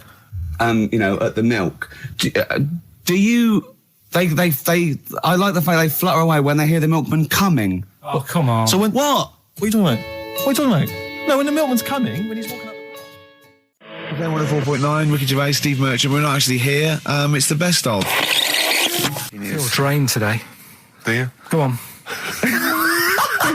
This is the strangest radio show in the world. Yeah. Isn't it? Yeah. Because when we can do that, we can talk about this and go, I feel drained today. Just like he's not... Like, no one's listening. Because that's the sort of thing you say socially and no one listens. Like, just when you're watching up, I feel drained today. It's rhetorical. Yeah. You're not expecting anyone, not even your loved ones, to go, oh, really? They just go, that. But to do it live on air, no one's listening. What I mean is just give us a jingle. But the exactly. But the truth is, the contempt we have for our poor listeners is unbelievable. The listeners aren't listening, and we don't want to be here. So this really is one of the most pointless things ever. No, would have been quite happy to do a full show. But you know what? The flow of it's just. I would love to listen to this back in 10 years. This actual show. Let's keep this forever. Let's keep this show forever. The show we went early. We were bored. It was a day we're trying to save Africa, but we're a little bit annoyed that no one's listening. Yeah, right. Right, once and for all, the final monkey news of the year. Oh, go on. What were you going to say? No, I was just going to say, if you're not into the Live 8 and you're gay, you're not listening, because you're on a walk. Right, okay. Right. Oh, chimpanzee that monkey news. Right, there's this card game going on, right? in the big hotel in Vegas. Right? The Luxor Hotel in Vegas. Yeah. There's a major card game. All the big players and that were involved. Right? They're all invited. Anyway, so they all meet up in this dark room at the back of the. Oh, there we go, dark room. At the back they didn't work. They didn't see the little 4-foot hairy fella. So it was brilliant at poker. Like I say, it's a big game, and that everyone's been waiting for it. So it's played in the back room, not in the main entrance bit, right? So anyway, like I say, it's dark in there and what have you, and the players went in. There was already someone sat in there, right? Right. But they couldn't quite see Was he him. a short, hairy bloke with slightly longer arms than legs? Couldn't see him. Where his arms slightly longer than his legs, strangely enough? Was he holding his hand of cards with his feet? Anyway. So the cards were dealt, right? Cards were dealt, game's going on. His cards with his feet! Game went on for hours, right? No one's listening. The terrible thing is that not even we're listening to Carl now. I know. Literally no one is listening to Carl. Insulting. There was a lot of smoking going on. It's going on. A lot of eating and nuts going on. That was a bit weird because they don't normally get through as many, but for this night. So, come on, let's just play Bruce.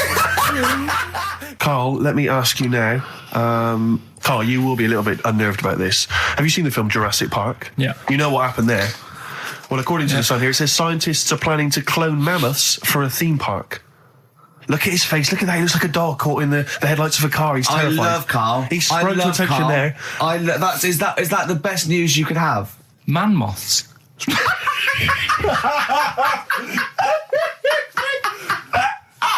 Right. Yeah, man moths. I love the fact that that's why he was so excited that they bred a man moth. What is this? Yeah, it's a human being that hides in your wardrobe and eats an entire jacket in a day. Yeah. What do you mean, man moths? Mammoths. Mammoth, the big hairy cow from the Ice Age. I mean, elephant. You're not so excited about that, then? You can take or leave bringing back mammoths to life, but a man moth... A man moth is a different matter. Oh. if we'd have never brought that up, he'd have gone and told someone now, they've bred an half man, half moth. This is how things start. This is what we mean when you hear these ghost stories. Are you slightly deaf? Is that it? When you hear these stories, is it... Carl, is English your first language? Are you actually foreign? Is that the thing? Yeah. Should we speak when we say foreign, we mean not of this planet. Yeah. Should we speak so? Would that be a help to you? No, go on. Next what do you make of that? Do you think that's good? Do you think that's good to bring back mammoths? Prehistoric animals. These giant elephants. They're slow, aren't they? It's not as if they're going to like get out and run fast and they can't capture them. They'd probably be a fence, to be honest, Carl. They'd probably be a fence. No, but you're asking it as if like, oh, it could all go wrong, but it couldn't, could it? Well, really? but the point was about Jurassic Park is they thought it wouldn't go wrong. They thought they had it all under control. Have you learned nothing from Jurassic Park, Carl? Dinosaurs would say, think about it before you do it. But with a hairy elephant, it's not going to... Not a concern for you. Would you go along to see him? Would you be interested in that? If it was in the area. He's great, isn't he? I'd love a queue, Nothing right? impresses No, him. but what I'd like to do is Carl sitting like Yoda in a little cave, and I'd just like to see people like Tony Blair and Stephen Hawking's in a queue, and they go and say, "Carl, got a bit of a problem." And thinking of cloning a man and a moth. Problem? Not an issue. No, if I'm in the area, I might cruise around and have a look at it. Otherwise, just don't send it near my clothes. Oh, that's fantastic. So it's just for a second. As the words "man moth" came into your head, how excited were you? I mean, were you both terrified and excited? For the moment when you thought that they'd cloned a man and a moth? I pictured... what kind of face did he have? Did he have the moth's head, or was it a man's head? Just a little man head. Right, what was his face? What did it look like? He just was like a bit shocked. Perplexed, yeah. It was like he'd been grafted onto the body of a moth without his consent. And when he was asleep, he'd woken up. He just went in to have a goiter removed, and they said, "We've replaced your goiter with the body of a giant moth." Yeah, is that all right, Mr. Jenkins? So he had the head of a little. Was it a little boy or a man? Little man. Right. Okay. And he's just bumping into a lamp. Just bumping into a lamp.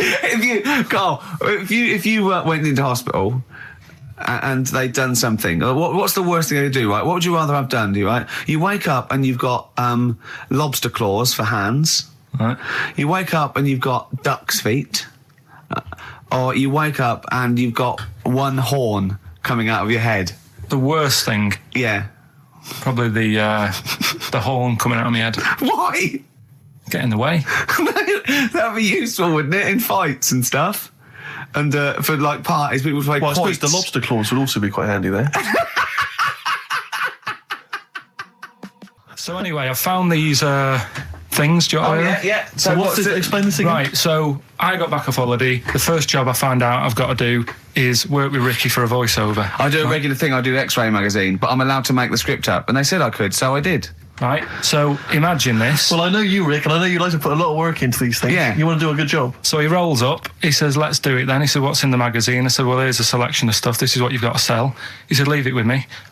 He goes into the little booth, and the first one he comes up with is this little advert for it, right? X-Ray magazine. It's out now. It's £3.50 May edition. Music of Tomorrow. Dandy Warhol's picture, and there's a free CD with all the Placebo and the Donners and Smog and Nightmares on Wax and Alpine All Stars. Only £3.50. It's out now. Buy it, innit? Have you got a sore throat there? Well, that's all right, isn't it? And he was going, you can't. I said, we are doing that. I've done one. That is it. That's it. So I persuaded him. He went, right, okay, we can possibly put that on XFM, right? I'll have to see, right? I wouldn't do it again. And he went, but you need one for Capital. He said, right. Capital will know what I went, right, I'll do one more for Capital. Because all the stations advertise the XFM magazine, right? So this is the one that he thought would be all right for them. Hello, you loonies in Radioland. Dr. Frog here to tell you about the new edition of X-Ray magazine. It's out now and it's only £3.50. You've not heard of it? It's a great music magazine. And you get a free CD featuring bands like Placebo. They wear makeup, but leave them alone. Gold Chain, Smog, OK Go, The Donners, and all great bands that you'll love. To Froggy here. Hello. Bye. Ribbit, Froggy says bye it. Oh, well. So then... He says, that's it. You've had your money's worth. Dr. Frog still on there? He's still on Classic. I said, that isn't going to go out. They're not going to be happy with that. He said, you've had your money's worth. I'm going. Yeah. So I'm left with that. I then have to get the bosses in. And because I've let him go, in a way, it's my responsibility. Yeah. So I've obviously thought I've got what I need. I had to play them to the MD. What did he say? And justify. Well, I was sort of thinking if I laugh, he might go, well, I don't get it, but he finds it funny. Oh, brilliant. Well done. So I was laughing. He was sort of thinking, you know. Excellent. Is that it? Brilliant. When do they go out then? I think one of them's going out at the moment. Excellent. I think the first one's going out. Brilliant. Well, let's play a great track then. Is it Dr. Frog? I'd like to see Dr. Frog feature maybe on our show more often. Okay. Oh, I've got some new comedy characters. I can't believe that. You know, I love the work of comedy greats like Chris Moyles and Noel Edmonds. I've got some really funny comic characters that'll be popping in and out of the studio. Save them. Okay. I'm excited. Coldplay, One I Love. That's for Nick, Neil, Olivia in Tower Bridge. Absolutely, and also Nikki from Bromley who emailed in. She's enjoying the show and she wanted a bit of Coldplay. That's the B-side of the current single. This is a great show, isn't it? We've got great music, we've got laughs, tears, we've got requests, we've got Simon Mayo games. It's just like Radio 1 for less people. Exactly. Radio 1 for less people. This is great, isn't it? So go on then. So listen, Guy, you were so excited about this game, weren't you, earlier? You came in with a hop, skip and a leap in your step. Although I must say, the phones are going mental. We're going to have to take some more calls. People love Carl. High and Dry is great. I mean, it works. Can we have a very quick... Just recap in case someone's just... Can you make it so High and Dry doesn't work now? Give us a bit of information that makes it different to High and Dry, or can't you? So for those that have just tuned in, Carl describes in a roundabout way a story which somehow is representative of a song. Is that right? A song title. A song title. Yeah. Okay. So this woman, she's all right. You know, she has a normal life. Pretty much. Kind of. Yeah. There's probably a few things actually that she can't do thinking about it. But the main problem would be having a wash or having a bath or having a shower. Yeah. Maybe going for a swim thinking about it. Right. I think water is the clue, isn't it? That's the clue. Alright, Who's that on the line? Hi there, it's Mark. Hello, Mark. Hi, Mark. Right, What do you it think? Smells Like Teen Spirit, Nirvana. No, it's not. That's a great guess. Smells like Teen Spirit again. It's also No. brilliant. Thank you, Mark. Well done. No, it's not that. Alright. Hello, XFM. Oh, that's a dodgy mobile. Oh, that's a bit of a clue. A dodgy Hello, mobile. XFM. Oh, they've just given up. They've all been going for Smells Like Teen Spirit. They just hung up. Hello, XFM. Hi, is it, She's Electric? Excellent. She's electric. It makes sense. That's fantastic. Oasis, Carl. she's electric. Why does she smell? Because she doesn't have a bath and that. Because she can't have a bath or a shower. What's your name? Neil. Neil got it. Neil got it. So, did you get it straight away? No, only, during the song. A process of elimination from all the other wrong answers. Yeah, basically. So, She's electric. Rick, I have to say, you're holding your head in your hands, and it looks like you want to shoot off. But I have to say, I thought that was quite good. I genuinely thought that was quite good. But it's not a cryptic clue, is it? Because it's not. She smells. There's a few things you can't do. She's electric. yeah, but do you understand what I'm getting at? She's electric. I always understand what you're getting at, Carl. That's never been a problem in the years I've known you. Neil got it. Yeah. She's I have to electric. say, Rick, I think you're down on this idea. I could definitely see that ITV1 replacing Celebrity Get Me Out of Here. Karl Pilkington hosting. Simon Mayo on the phone Exactly. to the lawyers. Well, Neil, there's no prizes or anything, but well done. Well done. That was well worth it. Right. Well, you go away with the award in the knowledge that you've beaten Carl. Yeah. You can secure the knowledge that you thought how Carl does. Absolutely. Well done, Neil. This is the Best Of Show on XFM 104.9. I'm Ricky Gervais, with me, Stephen Merchant. Yes. I hope you're enjoying the Best Of. I'm amazed that these are the highlights and that we've strung it out this long, Rick. But the good thing about this is, we're not here, we recorded this a couple of weeks ago, just the links, right? This has taken us about 10 minutes for the whole show. We get paid the same. Why don't we do this every week? That's a great idea. High five. Listen to this clip, it's brilliant. Carl, you're a second-time buyer, aren't you? But Yeah. Bought one in Manchester. Lost $7,000 on that one. well, don't buy in Manchester. No, it's a good flat. It's just it wasn't. I didn't buy it to sort of make money. I thought I was going to be living there like all my life, and then a job came up here, and it was like, oh. You bought your first flat in Manchester. You assumed you would be living there for the rest of your life. Well, I wasn't in a rush. Play record. You're an idiot. Hang on a minute. So have you got a property portfolio? Have you got the 2 houses now? No, I've got rid of that one. Oh, you sold that one? Got this at flat. £7,000 Got loss. this flat. I'll tell you something that is interesting. Hold on, though. What? £7,000 lost. Yeah. It's a flat in Manchester, but it could only cost about £8,000 anyway. Right, Steve, something they do now, right, they've got to do by law when you're buying, right? I was looking at one in London, right? It's haunted. They've got to tell you now. Right, don't talk shit. I'm telling you Play now. a record. I'm telling you now. Yeah. There's no such thing as ghosts. That is ridiculous if that appears on a legal document. Right, if there's anyone who sells flats and does that for a living, yeah, right, email in, because I'm telling you now, that is a fact. She sort of dropped it in. I said, oh, nice feel here. And she said, yeah, well, that'll be the ghost. Just dropped it in, that's all they've got to do. And then I was like, what? And they went, oh, yeah. That's what I've got to do, is it? So that's the legal thing. Did you drop it in? So in court you go, did you drop it in? Yeah, I dropped it in. Play a record, you're an idiot. I love the fact that in pole position, in positions 1 and 2 of his favourite films of all time, it's The Elephant Man and Kes. Yeah. That's brilliant. Yeah. Go on. All right. Am I leaving the mics open a bit when this is going out? Yeah, or what? let's have a listen. Yeah? All right. So don't talk then, right? Just put that hot dog down, Rick. And this is the bit in Kes where it's the teacher and he gets up and he has to Glover. talk. What's his name? Is it Brian Glover? No, it's the other teacher. The other one. Anyway. Right. Go on. All right, so here we go. Things that had actually happened. I've got another one. What about you, Casper? Casper! All right. All right? All right. You haven't been listening to a word I've said, have you? Yeah, I heard some of it. Yeah, you Some of it? just... Stand up. Always somebody, isn't there? Right, now you're going to tell us a story about yourself. What sort of story? I want you to think of an incident that happened to you sometime in the past that is true and that you think will interest the rest of the class. All right? All right. What about I work on a radio show at the weekend. Well, are you going to tell us about it?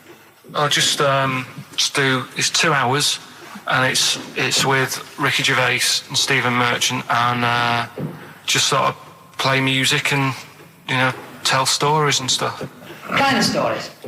Well, whatever. Like last week, it was science. We were talking about this lad who was growing a knob on his arm. So it's weird.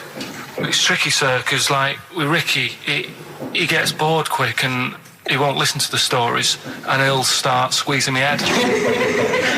All right. I'm not interested in what he does.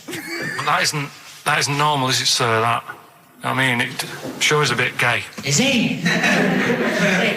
Just messes about, though. Do you know what I mean? I try and like come up with good stuff, like monkey news and like quizzes and stuff, but then he'll just, Ricky will just mess about. I mean, on Saturday he did it again. He squoze me head. How do you spell that? Squoze. S-Q... Oh, you're going to show it on the wall? This is a new word to me. Squoze is S-Q-U-O-Z-E. Now tell us what it is. It's when he gets me head and he puts one hand on the back of it, right? And he puts the other hand on the front of it and he just sort of swivels it. Swivel, right down the bottom. Oh, swivel's not it's spelled S-W-I-D. How many times a day? How many times a day does he swells it? It depends what time he gets in. If he gets in about 12:30, he could get a good 3 in. But I think, I don't really want to talk about. You've done enough, don't you? Well done, Billy. Big round of applause.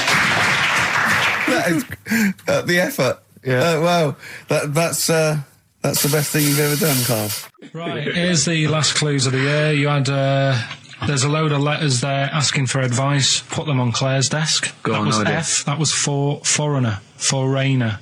I don't know what you mean. Claire Rayner, she took advice, she gave people advice, so that's a foreigner. That is shit. Right. I'm sorry, that may be Christmas, that is absolute garbage. A lot of people got the right answer. I know, well, that annoys me even more. Number 2. The second one, ask your mum. Foreigner. Second one, ask your mum if you should. That was S. That was Shalimar. Shalimar. Right? No, bizarrely, what was the clue there? Ask your mum if you should. No, we got a lot of people saying Smashing Pumpkins as the answer to that. But I don't know who's saying that to their mum. Smashing Pumpkins. Merry Christmas, Mum. Smashing Thanks Pumpkins. very much. Nice bollocks. Oh, that's great. That's great. Right. Smashing Pumpkins. Your dad bought them for me for Christmas. Yeah. And the last one, Lovely plums. What, my Victorians? Oh, God. right, we've got to wrap it up. Come on, then. A couple of people were arguing in the supermarket at the fruit and veg counter. That was B, that was Banana Drama. They were like having an argument. What do you mean Banana Drama? What, no, wait. What group is Banana Drama? What group is Banana Drama? So, you're a fool. You're a twat. Well, you say that, but you accuse Carl of that. You're also accusing lots of the listeners, including the winner, Nicola Rogers, of London, and she wins those great prizes, and she got them bang on, so... Banana Drama. so can we finish there now? Yeah. What do you mean? What do you mean, can we finish there now? Just play the ads and go. What? No, what are you talking about? We're going to play Johnny River all day. Play that then. Goodness me, Carl, look at you. We haven't got time. Merry Christmas, Carl. Merry Christmas, Carl. Enjoy the show. Let's give him a little kiss. Oh, a little kiss. Oh, no, with tongues, it's Christmas. No, don't. Stop messing about. Get out! You don't talk to anyone, do you, in the week? You just hide in your little sound booth thing, and you really don't talk to anyone, do you? Much? Not really. No. I mean, you might call up. Yeah. But no, I keep myself to myself. Yeah. Then you don't get bogged down in the office politics and stuff. Yeah. Is there a lot of office politics here? I don't know. I don't get involved in it. Oh, yeah. Proved your point. So when we're away and we're like out of action, who, other than Suzanne, who will you talk to of the day? How will you get a sort of feedback from the world? How will you get sort of like input and... I always, if ever I've got like a question on anything, the internet's sat there and I can just go online and find out. The internet is good. It's brilliant. But it's not all verified. It's not all necessarily factually accurate. Anyone can put things onto the internet. It's it's freaks and things that put on things one, right? like... Here's one that I read in a week, right? Go on. About this woman. Yeah. She was a bit of a punk. And to get her hair done like she wanted it. Super glue. Right, no. She got lard. Apparently it's a popular thing, you might know. Put lard on your head. Yeah. And you put it in the oven. Oh. Now, apparently the heat that you get from the oven is different from the sort of heat you get from an hairdryer. Right? And she had to do that to get the style that she wanted. But anyway, she comes into some money or whatever, treats herself to a microwave. Right? It's not true. Opens the door, jams the things, like the little catch. So the microwave works. She jams it with a screwdriver or a knife or something. Yeah. Puts the microwave on, sticks her head in, boils her brain. Don't be ridiculous. Right? Well, why is that ridiculous? Boils her brain. She boiled her brain. She boiled her brain. And this is what's good about the internet. I went straight from that, and there was a subject about brains. And do you know that Russell Crowe, when he dies, he's given his brain to charity or something, some sort of some people who can do stuff with it. She gave hers to Pot Noodle. Vesta. Yeah. Oh, That's boiling a stuff. skull. Yeah. It's not true. It's not true, Carl. Just urban myths. Someone made it up. Yeah. For a laugh. They're just too convenient urban myths. Everyone said you can tell an urban myth's not true because it's always this happened to a mate of mine, and when you say what happened then, they go, don't know, that was it. Was it? Was that it? Was it? Someone boiled a brain and that was it. There was no more story. Well, were there any dates, locations, times? I think it was in Belgium. You're listening to the best of basically Karl Pilkington. Well, listen, I'm a big fan of that TV show. It's on digital TV. A lot of people won't have it. But Inside the Actors Studio with James Lipton. Yeah. And he interviews lots of big Hollywood stars, and he always asks them these same questions at the end. Can I just run a few of them past you? Go on. Okay. So, if you could do any other profession other than the one you do now, what profession would you do? Can you just change that to apart from a paper round? Apart from a paper round. Oh. If you do any other profession, Karl. And it doesn't matter about, like... Doesn't matter if you've got the skills or anything, in an ideal world, if you had the ability. Well, I think I'm about to buy somewhere, so I reckon something, you know, using tools and, like, doing a bit of plumbing and that. So a plumber? Well, sort of an all-rounder. Right. A handyman. Well, yeah. I think, you know, you don't get paid that much, but it's useful, isn't it? So... But you'd get your own show, couldn't you, with Carol Smiley eventually? Well, all that, but the money that you don't make, you save by not having to pay someone else to do the chores. Do you know what I mean? I don't know what that sentence meant. Right. No. A plumber, how much is the average plumber on? The money you don't make, you save on not getting someone else to do it. No, just think of that. No, look, break that sentence down. Are there any... Sorry, Rick, but people who live in glass houses...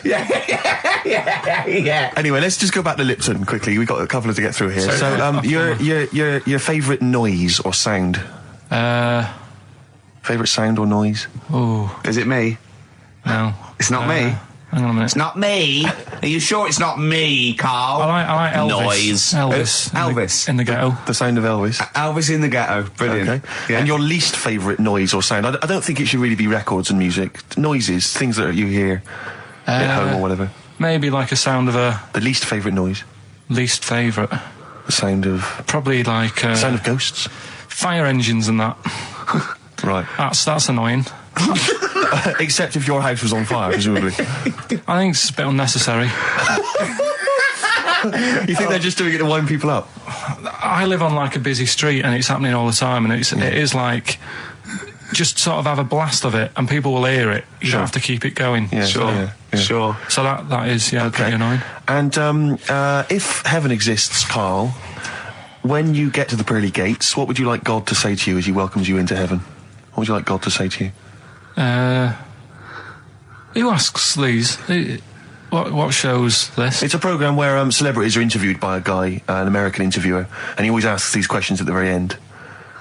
What would I say to God? What would you say to God if you believed in heaven, and if heaven exists, when you eventually go up to heaven and you're welcomed in through the gates by your God, Parker and your stussy T-shirt and your... What do you want God to say to you as he welcomes you in? Say, you alright? Don't know, just be friendly.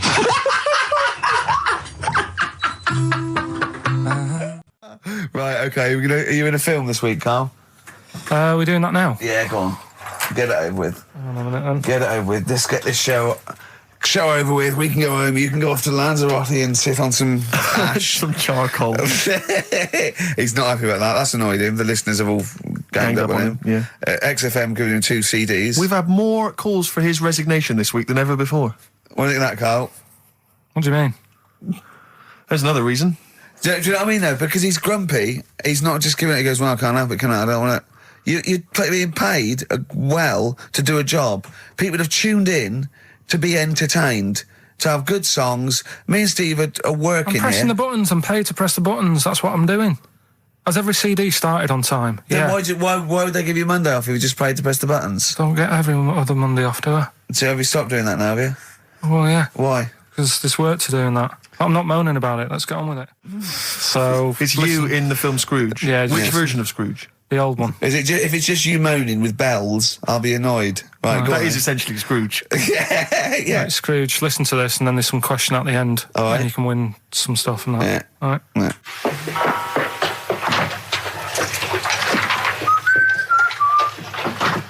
You're late. Only 20 minutes. What do you mean by coming in here at this time of day? I've just been doing some Christmas shopping, haven't I? Probably do some more shopping on Monday because it's my day off, isn't it? Yes, I know it is. You don't have to tell me. Do you want to see what I've bought Suzanne? No, thank you. I don't mind showing you. It's only a Christmas present, isn't it? Just bought some more condoms. Why?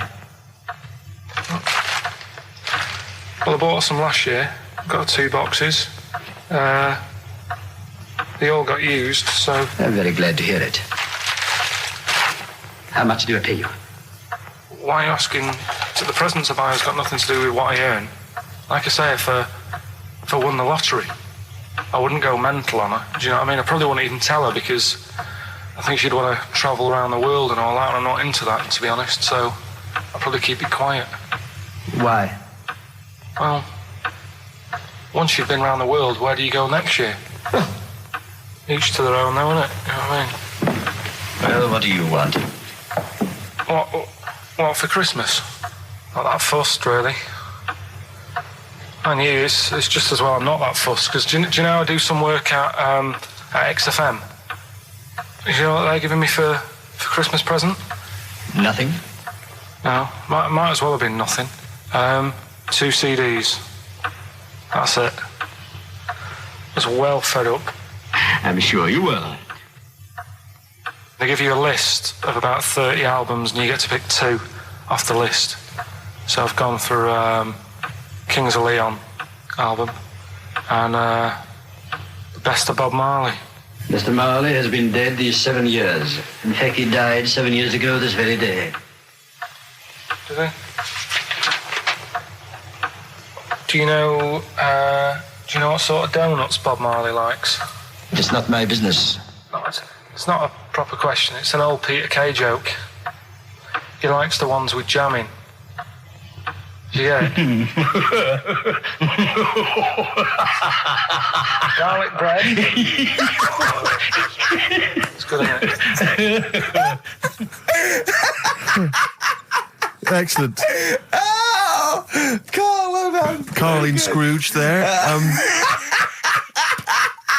The only man more mean and depressed generally than Ebenezer Scrooge. Oh, dear. The reason you became King of the Universe, of course, is because of your fascinating French bread anecdote. Oh, yeah. Yeah, come on then. How did baguettes come about? If this is going to be someone cooked a loaf a bit wrong and said, I can still make a sandwich out of it, I'm going to hit you. No. Go on then. Right. Napoleon, when he was at war and that with Russia. 1812, yeah. Yeah, all his soldiers were like, not used to the cold weather and that. So they said, take some clothes in your bag with you because it's going to be nippy out there. So they put all the clothes in the bag. Sure.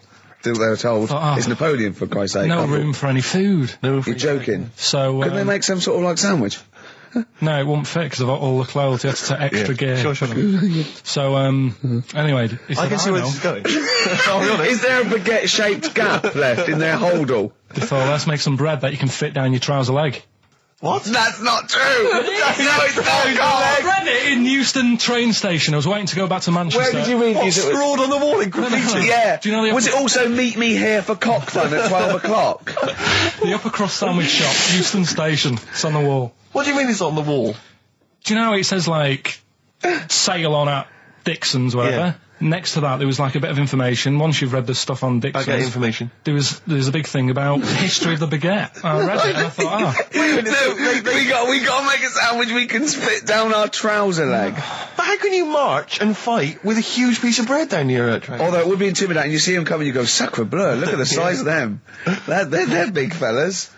Well, blimey. I can't help but feel that could be a practical joke at your expense. Yeah. Do that. Well, the Earl of Do you Sandwich... ever question anything you read? If it's printed up, is that, like, fact for you then? Well, it's not funny. I mean, if they were trying to be funny, it's like... it's not, is it? So it's information. Have you heard us? Things sometimes want to be funny when they're not. That's exactly what happened with the sandwich. The Earl of Sandwich wanted something he could fit down his pants. And it was those triangle cut sandwiches wrapped in cling film were perfect. You might be right. You might be right. I am. Because the Cornish pasty, so they could drop it down the mines, isn't it? Is it? They wrapped it up they wrapped up like meat and vegetables in pastry, and they sort of crimped it, and it was like and they dropped it down the mine, so, yeah, that's how that came about. And bagels were originally made so that people could play hoopla, but then eat afterwards. I don't know if you're aware of that. That is true, Carl. Well, anyway. Call my bluff. Is that true? Yeah. They're all true. They're all true. Yeah. Tell your kids that when you have them. Yeah. If they're still alive in a million years. Well, it might be true. Can someone confirm that baguette fact that it was so Napoleon could stick it down his trousers? Not him, his soldiers. His men. Yeah. Fascinating information. Fascinating bread information, Carl. Radiohead. Yeah, now this is my song for the lovers. It's a beautiful track. It's Let Down off OK Computer. It's one of my favourite Radiohead tracks. It's lovely. Right, set the tape going now if you want to tape these songs. Carl, what's the worst present you've ever had? You see, we don't really celebrate birthdays in our house, so... What? Where are you from? What planet are you? What do you mean you don't celebrate birthdays? Are you here from another world observing? Like, trying to blend in, but not quite managing to pull it off? Not that fussed about it. Right. You know what I mean? It's... Yeah. My mum and dad's are on the same day, and I think that just was like... That's a bit weird, isn't it? On their anniversary, and... Well, they got married on their mutual birthday. But Carl, can I just... and Christmas. But Carl, there's a difference between you saying... What do you mean their anniversary's on the same day? Of course it's on the same day. Yeah, and the birthday. But, Carl, what I mean is that... you say that you don't really celebrate your birthday, but presumably you have received some presents at some point in your life from your parents. Or anyone. Yeah. Okay, well, we'll come back to you later. Yeah. Thanks. Let's play a record. Carl, have a think about that and we'll come back to you later. Thanks very much. Rick, we were talking earlier about stuff... True story about a little Australian freed the Scottish. The stuff that's dying out that I think you and I single-handedly need to kind of resurrect and salvage. Yeah. I thought the Trilby was dying out. Yeah. I'll surprise you. And yet, watching Top of the Pops last night, Jamiroquai was wearing one, and then lo and behold, Danny Minogue came on, she had one as well. I thought, blimey, there's two people there trying to salvage the Trilby, and good luck to them. Well, that's on its way then. Let them do that. The Trilby's fine. Let's do something else. But the bowler hat... Ah, the bowler hat. You never see the bowler. I always fancy myself in a bowler hat. I love a bowler hat. Carl, would you wear a bowler hat? I know you'd wear a cape. I did wear a Trilby. You wear a Trilby, really? You must have looked like a... That's brilliant. What, because you're a Mancunian? Well, there was a phase, wasn't there, in about 90... When was it? I think that was just round your way.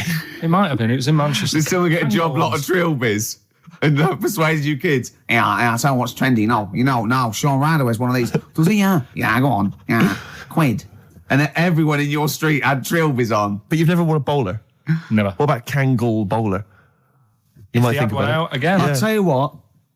I would like to wear a bowler hat in a dark, but I'm worried I look like one of those little fellas off the Home Pride advert. The Home Pride guys, they've been persevering with the bowler for years. They still look good in it though, They're still looking good. They're dapper guys. Yeah. There's a lot of, the Jolly Green Giant, he had quite a distinctive look, which is obviously one I've been thinking of exploiting. What, the little, I know, the little, sort of like a little dress. Was it corn crop that made up his little skirt? Yeah. KP, you were going to tell us, Pilkey, you were going to tell us, Pilchard, you were going to tell us what tickets are the way? But it worked for me, you see, because when I was younger, I had a mobile disco. Brilliant, so did I. And it was me and my mate Colin Makin, and the disco was called Pilkey's Making Music. That's brilliant. I mean, that's genuinely brilliant. Pilkey's Making Music. Guess what? When I first started the mobile disco, this was when I was about 14, we didn't really go out touring, we just would do it for like people's parties and stuff. We were called the Rock and Roll DJs. No, really? We drew it on some sort of see-through paper and put a light behind it. Rock and Roll DJs. My first disco, I had 2 nights a week in this pub. What, you ran a disco? Yeah, this pub near King's Cross, right? And it was just their records, right? And I had to play this number of songs every time, the same time every week. So all the locals, all drunk, were dancing and everything. One of them was American Pie by Don McLean, right? And they just sing along all the words, sort of drunk. And it's about 7 minutes long. Or something, yeah. The other one was Baby Jane by Rod Stewart. Nice. If I didn't play that, I'd get lynched. And what was the other one? There was another one that I always had to play. It was a ballad. I have to remember that. But yeah. But so, Carl, do you think, and maybe Ricky as well, do you think you know much about DJing for, like, the sort of the wedding party or maybe someone's 18th? Oh, really? Okay, let me just offer a little hypothesis for you then. All right, the buffet's been served, right? Yeah. People have done some speeches, like it's a wedding do. Yeah. So you've already played some records early on, you've stopped for food, you've just played some light backing music in the background while the food's been served. You want to get the party rocking again, what do you kick off with? It depends. I've already got it down to 2 or 3 records. Okay, I'd like to hear what they are. Well, I've got it down to Earth, Wind and Fire. Right. That'd be great. If there's, depending on, or you want to go a bit more modern, I'd probably start off with sort of Will Smith. Well, careful, Rick. I've got to bear in mind, it is a wedding do, so there's people from age 8 to 80. You got to cater to every market. Okay. Carl, what about you? See, this was back in 88, so... Yeah. Kylie. Yeah. Can I tell you what the definitive track is? Go on. Oh, What a Night, Frankie Valli and the Four Seasons. Ding, ding, ding. People don't realise what it is exactly. It's straight away. Ding, ding, ding. Bow, down, down, down, down. I can't actually play it. But, oh, what a night. Late December back in 60s. That leads you straight into a 70s medley, and everyone's loving that. I'm thinking Bee Gees. There's going to probably be some kind of ABBA track, Dancing Queen, all going to storm. You're turning your noses up. I can tell you this, that we got bookings endlessly. People were going, you're amazing. I don't know how you do it. I wouldn't have got up. I would have sat there. Well, you might be, because you're one of those grouchy, you're one of those moody teenagers. Oh, I'm not going to dance to this. I'll tell you, the old ladies would have been up. The people with a decent bit of musical taste would be up. No, the first person to get up is a fat lady in a dress with bad ankles and a little kid who's got problems and he's in a little DJ. See, the problem with you two is you're not catering to the market. You're trying to be all sort of bohemian and kind of off, teach people about music and stuff. There's no place for Kylie, not at a mobile disco. Far too avant-garde. All right, kick it in. Grease Megamix. Play a record. Come On Eileen. Have you got Come On Eileen? Play that. What are you going to play? Love Shack. Coldplay. Excellent. Yellow. Well, you'd never There's say the that. excellent single by Coldplay. It's Yellow. Oh, Yellow. That's Yellow by Coldplay. That was the stunning new single from Coldplay, Yellow. All the way back to 1999. When was it? 2000? It was. No, 99. Was it? No, was it? About that. I used to sell mackerel. Did you? Yeah, I had a pet magpie Did you? called Maggie. Oh, Inventive. pet magpie. You mean you captured it and didn't let it go away? Yeah. Can't have a pet magpie. But then it got really vicious. I mean... Well, it was right, let me go. What do you keep it in, a rabbit hutch? No, it flew around, but it used to just come to me all the time. But then it started pecking me head and stuff. That's not a pet magpie. That's a bird in the garden. No, but I could actually, I could hold it and stuff. It wasn't scared of me, and it knew it was me. It used to come down from the top. It hated you. That's why it wanted to peck you. Is that? And the other thing, I always remember being younger and walking through the woods to school with my mum, and I was chasing a butterfly, and she said, "Oh, don't do that, Carl." And I said, "Why?" She said, "Because they only live a day." I said, "Oh, all right, I'll get a dead one in the morning." That's genius. That's great. That's quick thinking, isn't it? Oh, that's sweet. Let's play a song. Black Rebel Motorcycle Club and Love Burns, XFM 104.9. I'm Ricky Gervais. My name's Steve Merchant. Carl, what's your name? I press the buttons. That's it. Carl, I press the button. Yeah. Oh, bless him. People are loving the K-Man, aren't they? They are. People are saying they love him. He's just. He is. I think we've created a whole new Will McDonald. I like to think so. Yeah. Or Gordon the Gopher. I used to have a show in Manchester. You used to host a show? Yeah, overnights. What kind of things was it? What kind of stuff? What sort of tip were you on? Phone-ins and stuff. Yeah. You did a phone-in? Not a proper one. What did people phone in about? No, they didn't. That was what's problem. There was no phones. Go on. No, just, how things were going and that. Problems. Were you like an agony uncle? Kind of. That's amazing. Imagine that. Imagine sending someone to Carl. You got problems? Is it delicate? We'll go to Karl Pilkington. Hang on, looks like maybe there's some questions. We've got a few questions here. What's the one, what's Carl's view on... Carl, what do you make of nudism? Who's that from? Let me just check who that's from. There's a time and a place for it. That's from, it's very difficult to tell. That's great, you see. There's a time and a place for it. That is just brilliant. That is Dickie Bird. That's that sort of northern, confident soundbite. What do you think of nudism? Time and a place for it. There's a time and a place Would you for do it, Steve? Would I do nudism? Yeah. He's not allowed. Not again. No. Yeah. It's not nice, is it, really? No, it's not with Steve. He's not allowed on any National Trust land doing it because he's caused the death of millions of starlings. That's true. It was something on BBC Choice the other night. It's a really short show. I haven't seen it before. Like an odd it's not a bloke eating copper soup and then another short show, like maybe someone cleaning their teeth with Colgate, and then the really short show. What was it? Go on. No, what it was about this old fella who he's into nudism. And he was saying he's done all right. Did he play volleyball a lot? He said he's done all right out of it because there's not many blokes who are willing to go nude for modelling and that. And he's about 70, so it's not. Is there much cry for that, do you think? Is there much demand for a 70-year-old nude? He's doing all right for it. Sure. Good. And the odd thing was, you see, he had a corkscrew penis. He was just like walking around on a main road in like a seaside town. And Right. yeah, and cars would... See, that's not nudism, is it? That's mental illness. Yeah, he's just a bit div. Yeah. Yeah. So, I tell you, one of your favourite programmes, isn't one of your favourite programmes just that one with the hot air balloon?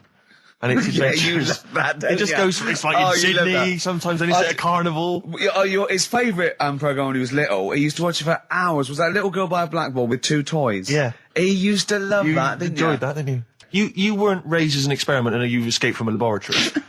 you had regular upbringing in Manchester and that?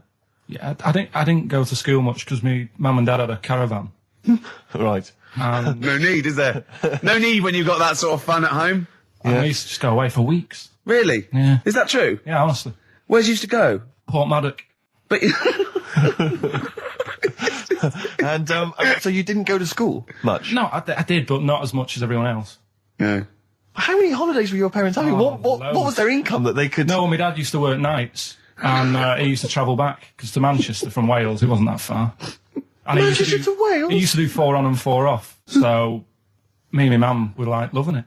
But what Port Meredith? Portmaddock. Portmaddock. Just down the road from Port Merion, where they filmed The Prisoner.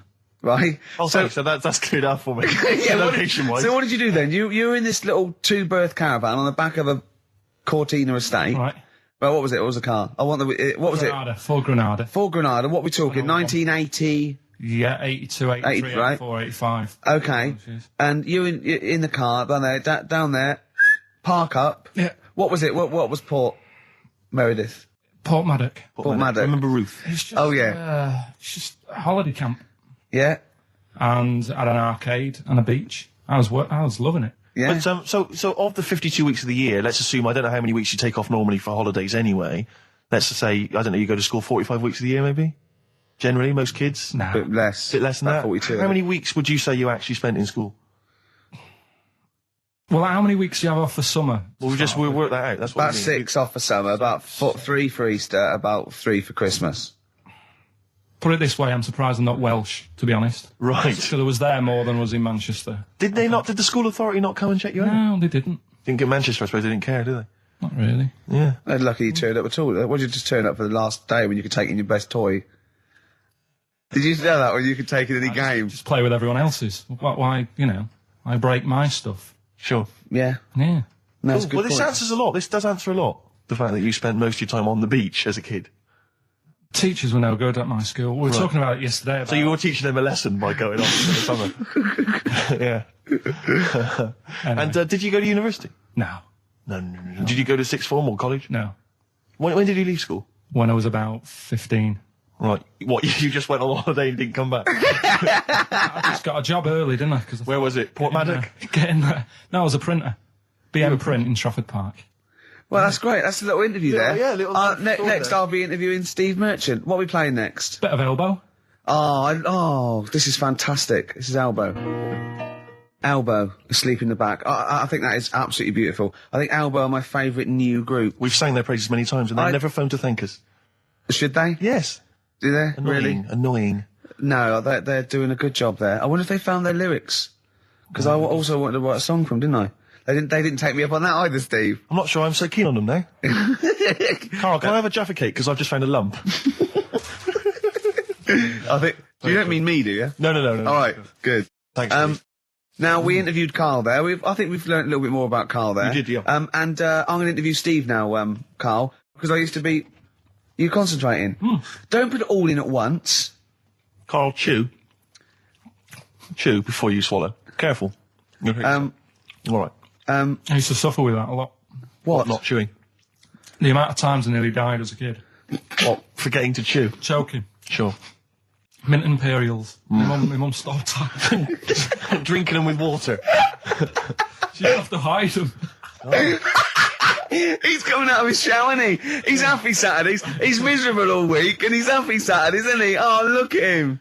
It's like we get him weekends. Yeah. And he's just happy because we sort of spoil him, don't we? And he has Jaffa cakes and everything. We let him on the He has to radio. go live with his stepmum again. Don't we? Oh, The no. ones who listen.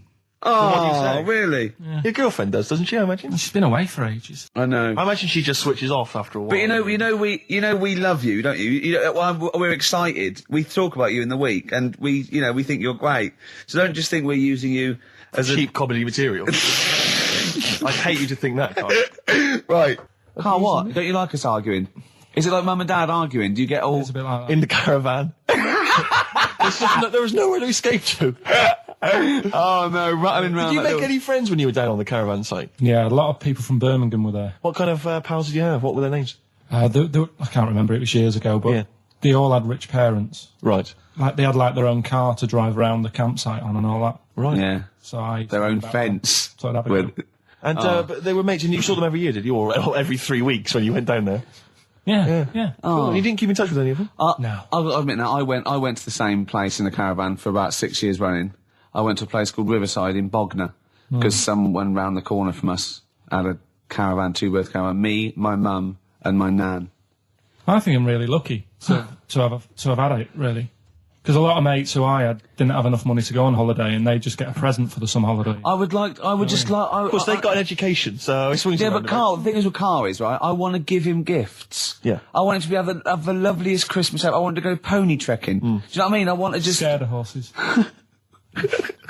So many things we don't know about Carl.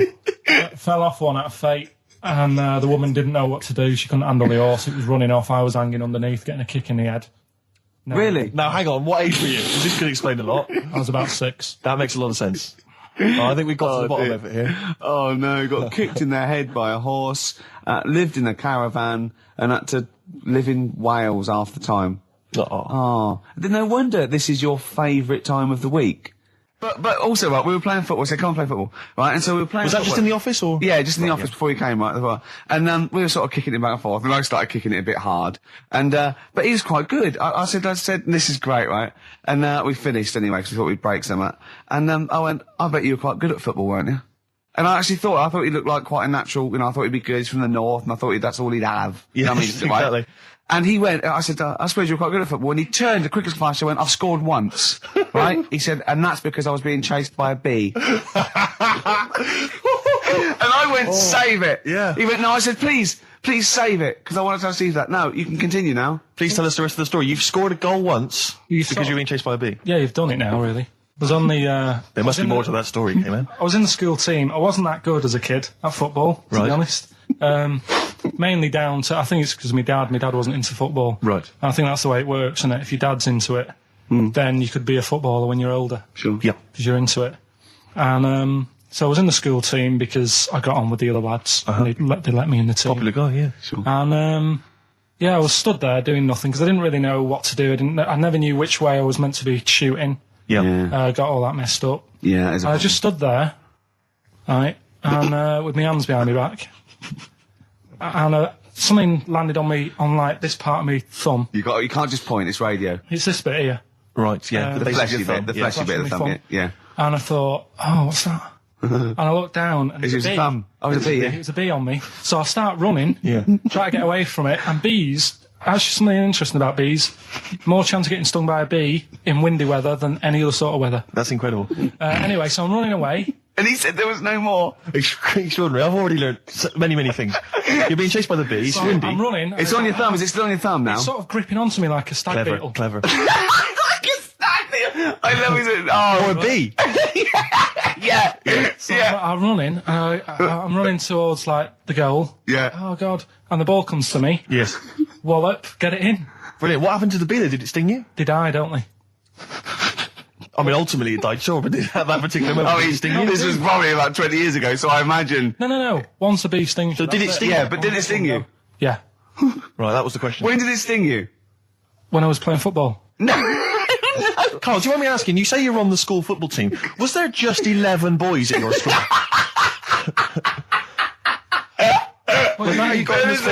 Listen, Carl. All I mean is, at what point in this story did the bee sting you? Straight away? After half time. Play a record, man. Oh, it's the best. What was that illness years ago? Right, there was a couple of lads at our school. Oh, yeah. Had really big heads Right. and webbed fingers. And webbed fingers. And Sorry, wait. Was that... Hold on, did you find him in a pond? Did they used to be little tadpoles? no, Carl, you're not confusing your past with an old episode of Doctor Who, are you? What were they called, these two? I didn't mix with them. It was just like... Of course not. There was nobody thought anything of it at school. No, like, sure. Used to it. Yeah, it's the North. There goes the creature from the Black Lagoon again. yeah. He's late. Brilliant at trigonometry. He's late for double maths. Yeah. But, yeah, I didn't think anything of What it. is it called? What is the disease called where two fellas... Are they... Not even related. Rubbish. Not related. Were you near a nuclear power station when you were growing up? Yeah. You weren't really? Yeah. Oh, this explains so much. This has got a bit I don't heavy. think that's it. Hey, talking of enormous heads, Yeah. you were at the Pop Idol final, weren't you, Rick? You went Yeah. down there just because obviously Rick's a huge fan of Pop Idol. He wanted to be there. He wanted to give his support. Quite seriously, there was no irony there. We were Yeah, he having genuinely great is a time. fan of it. And he was, you sort of had photos taken with various people, Yeah, didn't of you? 'Cause course. you were a bit drunk and you wanted to have a memento of it. And it's obviously a picture of you with Fat Man Rick Waller. Yeah. But the best one is a picture of Ricky and his girlfriend with Dr. Fox. Yeah. Whose head is twice the size of mine. any other head. It's quite remarkable. I don't know how they Barrel. He's a lovely bloke, and he was really nice to meet him and everything. But he looks like an immaculate tan. And he's always happy, and he's It looks really on the good. picture. It looks like someone you might see in a carnival who's built a huge papier-mâché head, and he's just we're like Frank Sidebottom, just sort of walking down the road. It's just incredible. Dr. Fox didn't used to go to your school, did he? He used to hang around with a mate. They were great swimmers. They were brilliant swimmers. Oh, God. In the week, I called Karl up. I said, how are you, mate? He went, not too bad. Now, as you know, his girlfriend's been away for ages, hasn't she? Covering the World Cup, the African Nations Cup. She's a sports journalist. Well, yeah. All right. Okay. I love the fact you're thinking, what does that mean? Like, well, she's not much of a journalist, Rick, to be honest. I've read some of her stuff. No, but she's not on air. She does stuff, you know. Yeah. Behind the scenes. Yeah. Sure. A lot of journalists do. You always want to make clear that you're not going out with Kate Adie. That's what you want to make clear, isn't it? Yeah. Now, so she'd seen none of the meteoric rise of Karl as a broadcaster. She's been away for the whole time a since you've sort of raconteur, become a wit, Yeah. a cult figure, to be honest. And he hadn't told her this, so apparently he went home and she was sitting there, looking a bit grumpy. He went, all right, so yeah. She went, should we go out then? She went, I'm not sure I want to go out with an idiot. Right? Oh no! Yeah. And she went, Loch Ness Monster. Why don't you just think, of course the Loch Ness Monster lives in Loch Ness. And she was giving a bit of a hard time. And she went, that's why he said, that's why I didn't tell her. I didn't tell her really. Same thing happened when I was at school and I had to play drums in Little Donkey. I didn't tell my parents, right? But my dad turned up anyway. And what happened? He, How old were you, Carl? Well, it was the school that I used to go to. Oh yeah. Like, Oh yeah. You used to go to the school you used to go to? No, but what I mean is, on. I didn't go to secondary, did I? Sort of missed a lot of that. Sure. But primary, I liked. Oh, it was okay. all colouring in and stuff. Yep. And it was a Christmas play, and I managed to get a part in it. And, Did you audition? got a part in it, and I should have been playing the drums to the one about Kings. We Three Kings. Yeah. I was meant to be doing that, but Little Donkey came on, and it was one of those. What do you mean came on? That was like next up on the next song. Right. And it's one of them songs that you can't help sort of Tapping along to. Yeah. Do you know like if I was to go Yeah, you'd have to finish it with. yeah. Do you know that they actually send that into space? Do they? And What, hoping that aliens will respond with that? yeah. They do that because apparently it is one of them things that you can't help. What, even if you're an alien life form? Yeah. They know that, do they? But anyway, What, because they watch Star Trek or something? Hello. Knock knock. Yeah.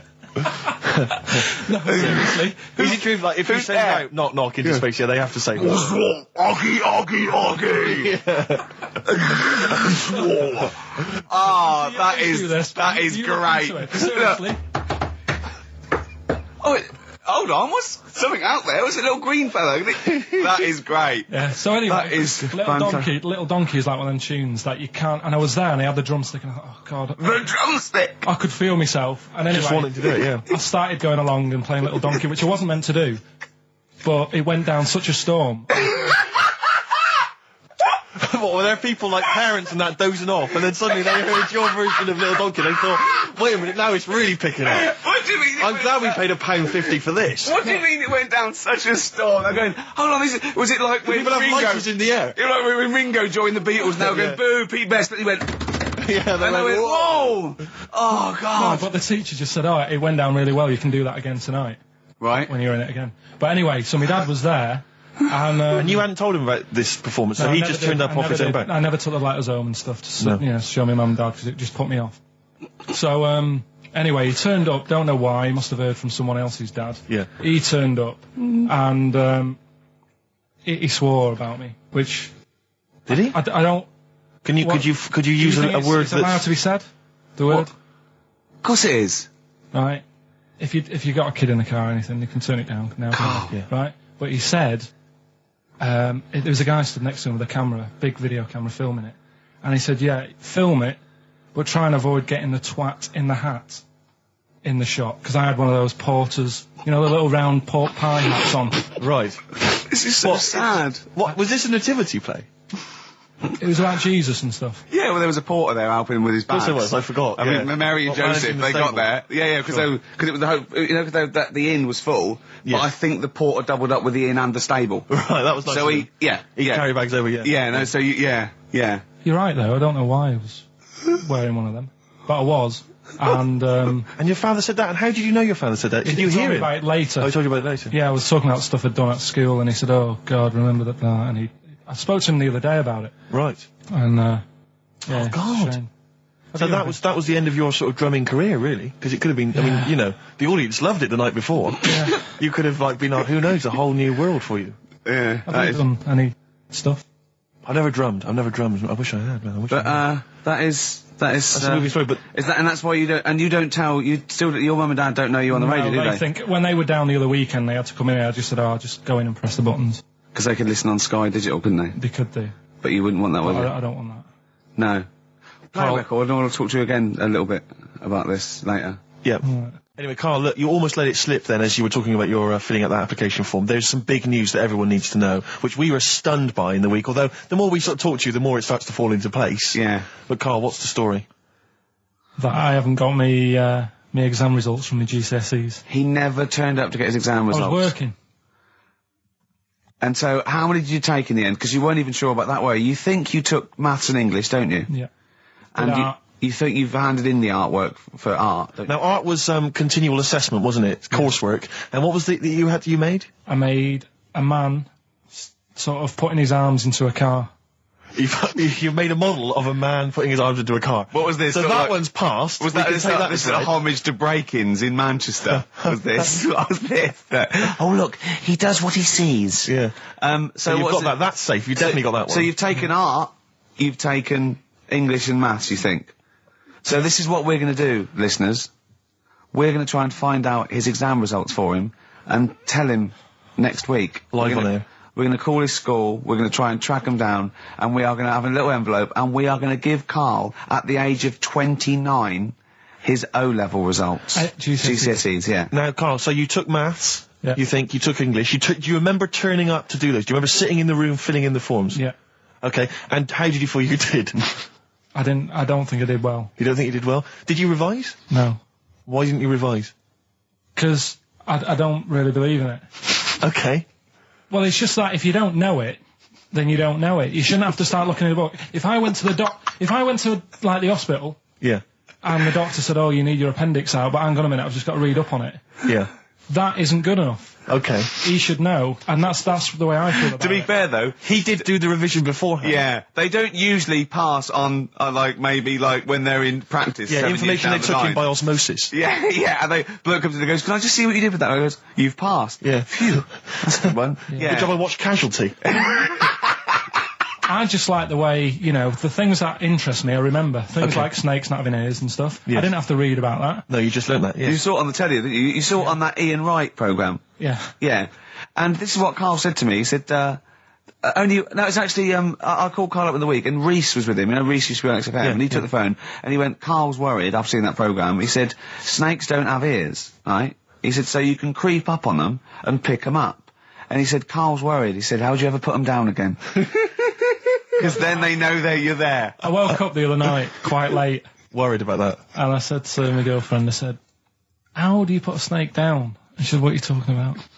I said, "That Ian Wright thing, this guy managed to pick up a snake. And do you know that thing where they clamp its head on a jar to get the poison out?" I do now. Right?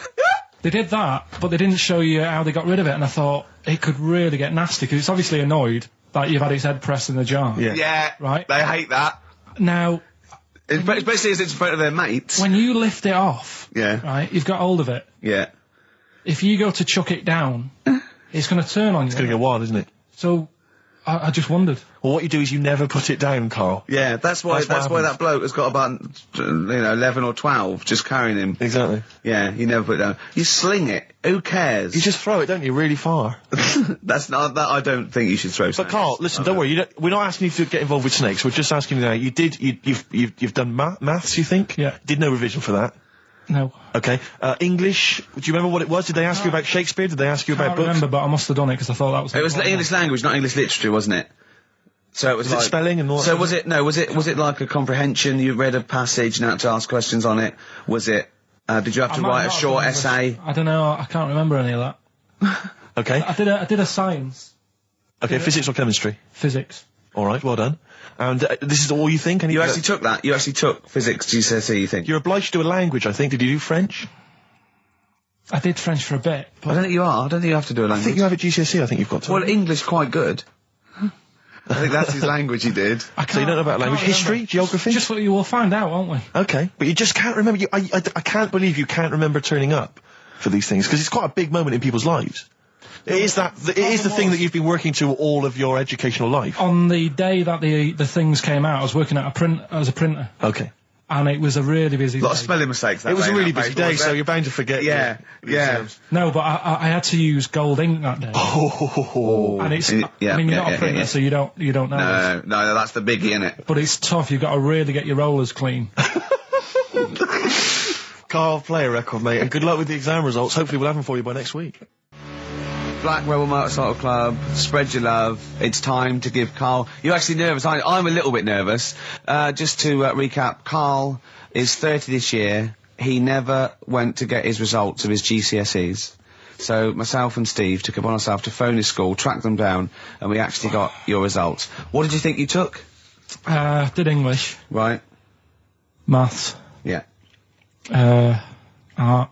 Right. And I think I did physics. Okay. Well, you didn't do any of them.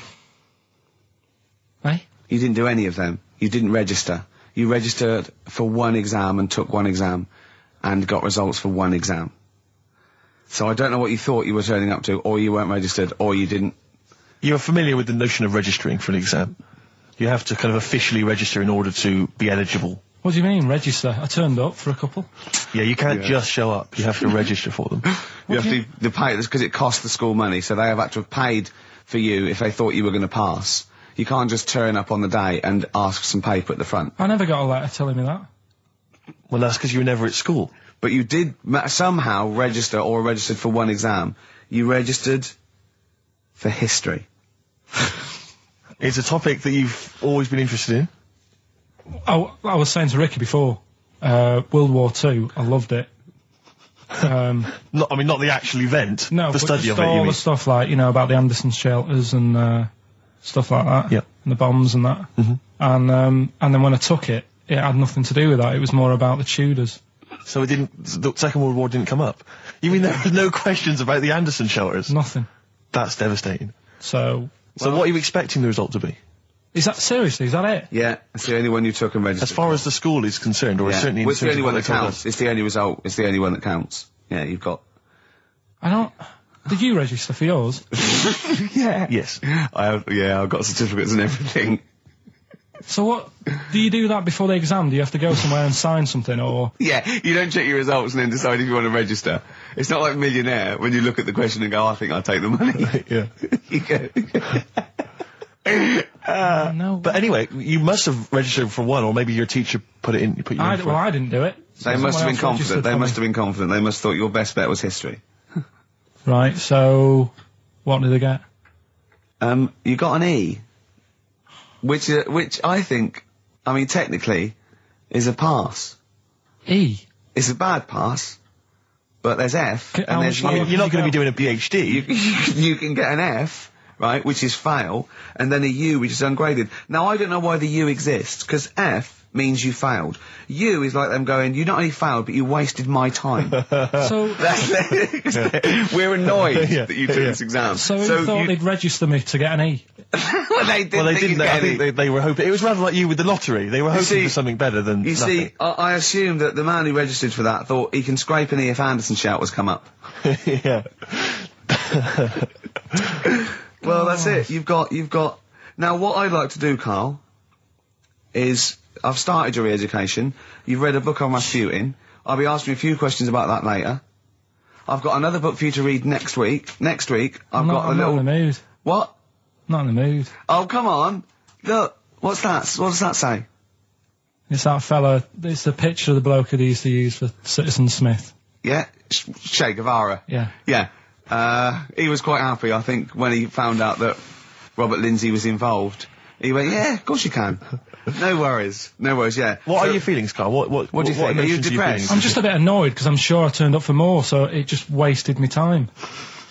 Listen, they don't matter. I'm sure you're doing very well. You know, you can educate yourself. GCSEs are merely a step on the ladder to help you, not just for education, but, you know, they're more vocational than anything else. You're doing very well, and you're reading books. Don't worry about it. It's not just something. But if you want, I'll pay for you to take history again. Carl, we'd love to see you get a C or above. And well, we're willing I'll pay for you, and I'll get you some books. Right, now listen. We can, let's get, I reckon, when are the exams? June? Something like that, yeah. We'll try and register next week, and I reckon you can get an A or B. In history. I'm busy. In history. No, don't worry about it, it's just easy. I get you Brody's notes. If Heat magazine, they love you, Carl. They could probably sort something out. They could probably pay for a tutor. They got a lot of money, they sell a lot of magazines. I mean, it is almost always, and you found that out, I discovered this, it's always the Tudors and Stuarts. There's no fear for them not coming up. Now, what do you already know about them? You must already know stuff about Henry VIII and Elizabeth. No, because it's too long ago to even get interested in. Do you know what I mean? You can't. Is that why you didn't? To it. Okay. The Anderson thing, it was like, God, you know, I bet my mum and dad were in an Anderson shelter. You know, this is interesting. What, when they... Oh, my granddad would have, like, had something to do with this. But the Tudors, it's like, I don't know even if they had a family back then. Play record. If we come back hang to on, this. hang Sorry, on, hang on. Steve, Because I need to introduce my the new feature. Yeah. For the I record. don't know if I had a family back then. Carl, listen, let me just ask you now, right? If you can finish this sentence, we've got a chance. Divorced, beheaded, died. Divorced, beheaded. Died. What is it? We just need to do a little bit of work, but otherwise I think you're going to be fine. It's how you remember what happened to Henry VIII's wives. They're little... Divorced, beheaded, died. Divorced, beheaded... It's like spam. Support... What's it? Support, protection, anchorage, movement. That's how you're going to... That's nothing to do with the Tudors and Stuarts. No, nothing to do with the skeleton. Yeah, see, no, we're not doing biology. Mnemonics and acronyms. What happened to Henry VIII's last wife? Did she die, or did she not die? Divorced, beheaded, died. Divorced, beheaded. Do you know that the only king that has got a moustache is... No. The only king that hasn't got a moustache is the King of Hearts on the playing cards. What's the record you play? I want to resurrect the career of a different artist each week. This is an artist who's overlooked by the general public. It's a red card. This is Amy Mann, and she always seems to get overlooked. This was a single a while back. Well, I think it's called Red Vines. Play it, Carl. Fantastic. You see, what upsets me is the way that Amy Mann, she's written songs as good as that, she's released it as a single, she had to, I think, put the album from which that's taken out by herself over the internet. She was Oscar nominated for the songs in the film Magnolia. She couldn't get a record label, I don't know if she's now got one. And yet there's people like Alanis Morissette shifting shed loads of songs. I don't understand what the rules are. I don't know why she's not a household name. Well, there's beautiful things like that in the world. Why do you care about epoxy GCSE? What did she get for history? What did she get for history? Yeah. I think she did very poorly. Why do you care? See, I was just going to say, this has backfired a little bit, because Carl is genuinely... I don't know if he's actually upset or embarrassed, but it doesn't matter.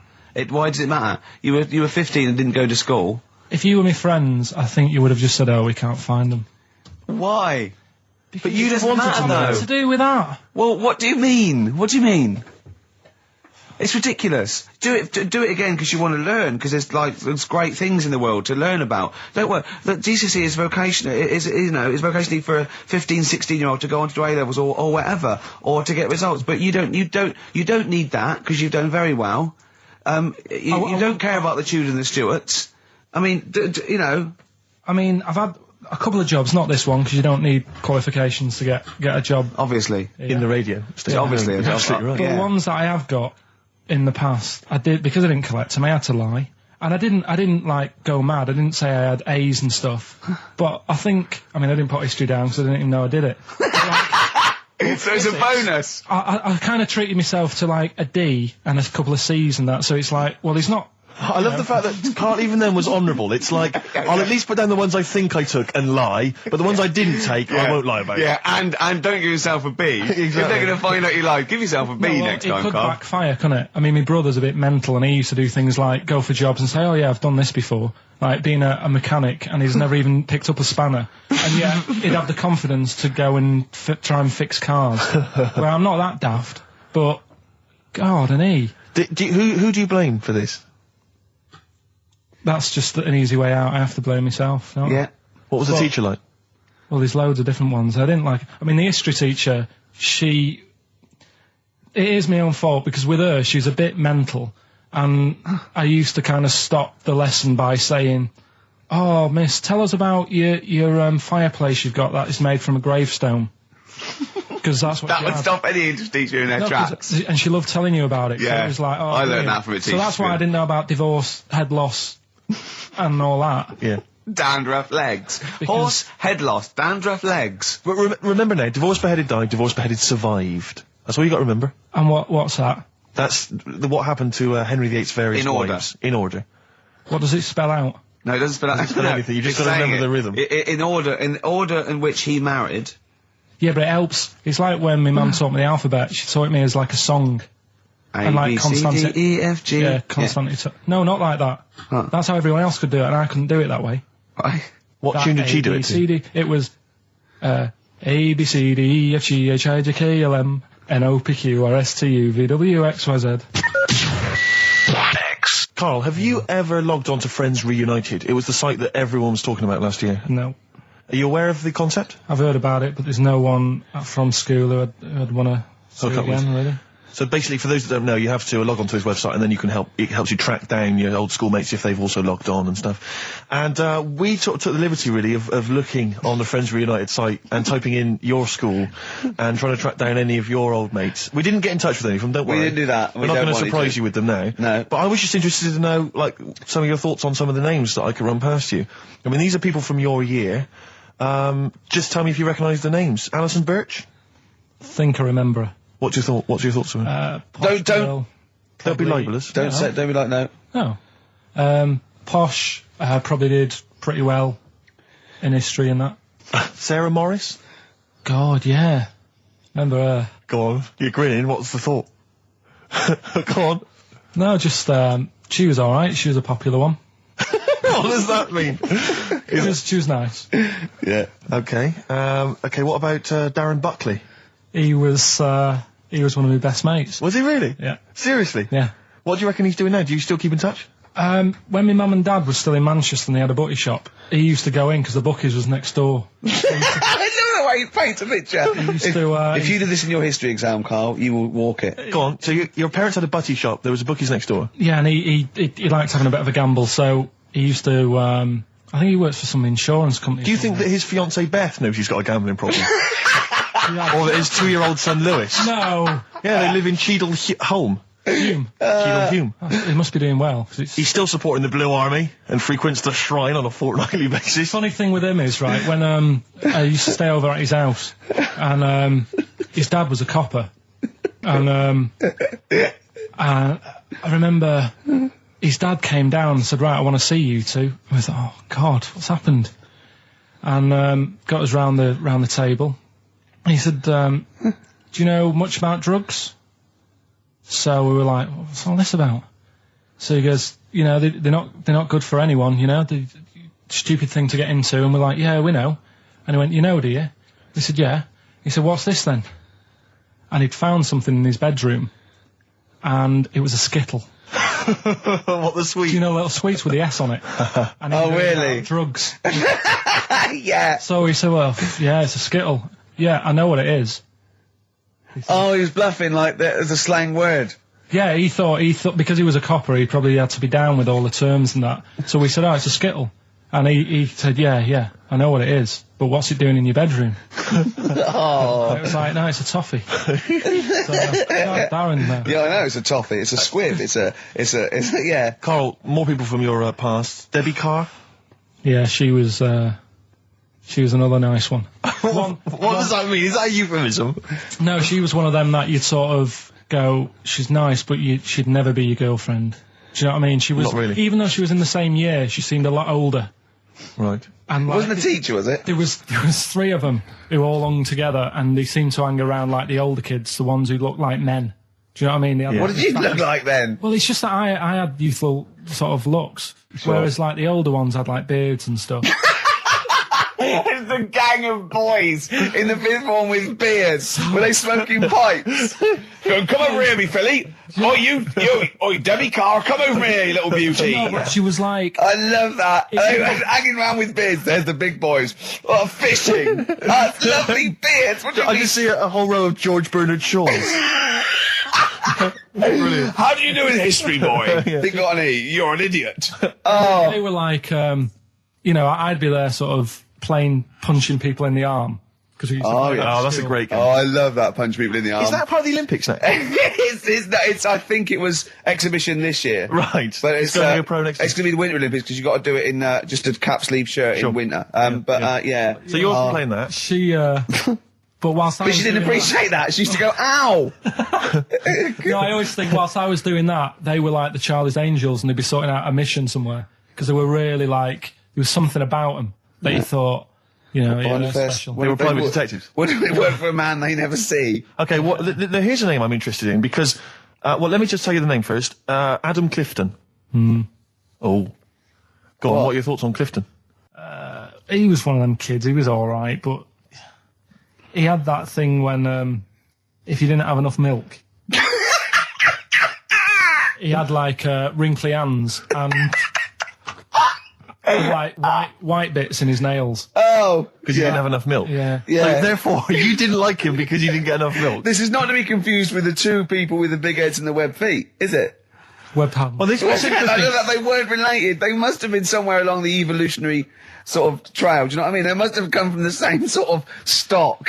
But you wouldn't have liked him. He's just one of them people. He was all right, but before you say any more, on Friends United, you can leave a little message which explains what you've been doing and what your life's like now. And most people leave maybe 2 paragraphs. Yeah. Adam, I've printed it off. He seems to have printed. I think there's about 6 pages here of stuff. He keeps updating it, and he just basically lists his memories about everyone. Okay, at the school and what he thinks of everyone.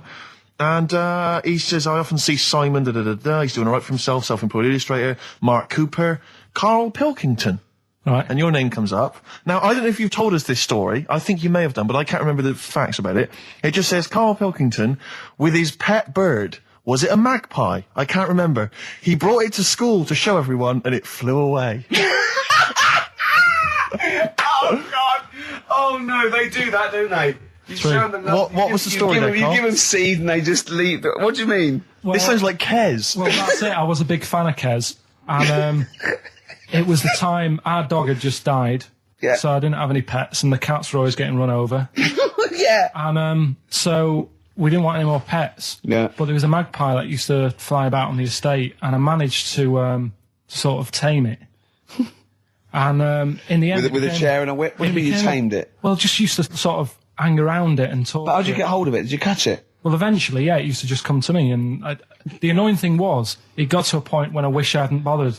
Because it used to pop me bike tyres. It used to sit on like, if I was talking to my mates and I was on my grifter. I love the way he just throws things in. It's like an Alan Bennett play. It landed on my tyre and it used to peck at the tyre and pop it. And then it used to then never go away. So it was always like around the house and my dad said, never bring it in. So it used to sit on the porch and I used to go out and it used to fly down and land on my head. Oh. And it really hurt. It used to like peck and stuff. He thought it was a tyre. So it wasn't so much tamed as a stalker. Oh, God. So you took it to school and it flew away? Yeah. So did you take it in proudly going, look at my magpie? Oh. Yeah. Oh, well, no. I think it got a bit confused in the area that it was in because I used to just keep it sort of around our estate, but the school was a bit of a distance away. How did you get it there? Carrying it on my finger. Did you walk? Yeah. Wow. So it was happy there, then it got... But it used to be one of those things that people would stop me in the street and sort of go, oh, what's that? And I don't suppose Maggie, called it Maggie. You didn't get Charlie's Angels to go and find out what happened to it? Investigate? Were they impressed? No, not really. No. Carl, this is quite a little insecure sort of chap. And he was just worried about that last bit. He was going, who would ever find that interesting? He was worried about people finding him boring. And Steve said, as I said, you know, it's like an Alan Bennett thing. He went, yeah, but, you know, no one would care about Alan Bennett if he wasn't such a hit maker. They wouldn't care what he had to say. And we just looked at him for a while and he went, thinking of Tony Bennett. Bless him. Listen, it's almost the end of the show, Carl. Oh, yeah. And it's really been a Carl special. This is a Carl special, yeah. Well, next week, we'll lay off next week. We have to We're know. not going to... He wants to retire a little bit. Just A few more names that you may recall from Friends Reunited. Go on. Lisa Shufflebotham? Do you remember her? Yeah, she... Was she one of Charlie's Angels? No, she wasn't that nice, but she wanted me. her and a mate Rachel, I remember, I don't know why, but it was some sort of PE lesson where it had to be a bloke and two girls, and they were fighting over me. Could you hear what they were saying? They were just like, I want him, and I was loving it. Stuck in the middle, and they were fighting over me. And then the next week, I thought I'll sit near them. What sort of game do they play at this school? I don't know. That's an incredible game. But I think Punch me on the arm. No, punch me on the arm, Carl. They just went through it. Because the following week, I thought, right, I'll sit near them again, because I quite enjoyed the way they fighted over me. But then they picked somebody else, and I don't know who I was with that week. So you didn't get any action with Shufflebotham or a friend? No. And as she got older, she went a bit off. She didn't look that good. She's probably nice now. It's just, I mean, I'll say about myself, when you get to sort of the end of secondary school, you do sort of go a bit odd looking. Right. Do you know what I mean? When your sort of head grows funny. I would just love to go back to his school of that era. I mean, just what happened to people, whether, you know, all people sprouting limbs. No, do you know what I mean? When you're like 12 and that, you quite, no, not 12, when you're 10, when you're 7 to 10, you sort of look healthy. And you look at your pictures when you go, yeah, I was a good-looking lad. But then when you get to late secondary school, something happens. Yeah. And you just look a bit odd. Okay, well, what about Alison Thorpe? Not sure about her. I sort of know the name, can't put a face to it. Damien Comer? Again, know the name. Yeah. Can't remember anything. No. Yeah. It's a shame. Well, these are pretty much all the names I could find. We've had some interesting thoughts, though, and interesting anecdotes. Yeah. Anyone in particular that you'd like to say hello to that maybe listening now that No, I think I would have mentioned Darren Buckley if you hadn't brought him up. Oh, right. He was like my buddy. Yeah. Did you ever see the Magpie game when you took it to the school and confused it? No. You're joking. That was the end of it, was it? Yeah. So where did it go? Probably to some other kid. Because, I mean, actually, it probably got killed. Because if it was being that friendly with other people, some people might have took advantage of it. In what way? Well, there was a programme on the other week about... What, in the way that Shufflebotham was trying to take advantage of you? Well, there was a programme on the other week about bear whisperers. Yeah. And some blokes got really friendly with a bear. And then when they were leaving that area where the bear was, they said, oh, we've caused a problem here because there's some bear hunters coming in and moving into this area. And it's going to get a bullet if it acts like this. So they had to scare it away. And that's what I should have done with Maggie. I should have terrified it a little bit so it wouldn't trust humans. Just introduced it to some of your schoolmates, I'm sure would have freaked it right out. Well, the ones with maybe the that was big why heads. it fled. It didn't see. Oh no! It didn't see those two fellas with big heads and webbed hands coming towards it, did it? That would have terrified anything. It's like a scarecrow, like two walking scarecrows. Listen, have we got time for a song for the ladies? What's happening? We've not really thought. Quick then, quick, just do it. Thanks very much. Well, hang on, no, we haven't lined anything up, have we? I was going to play Mary Lawson and that for you.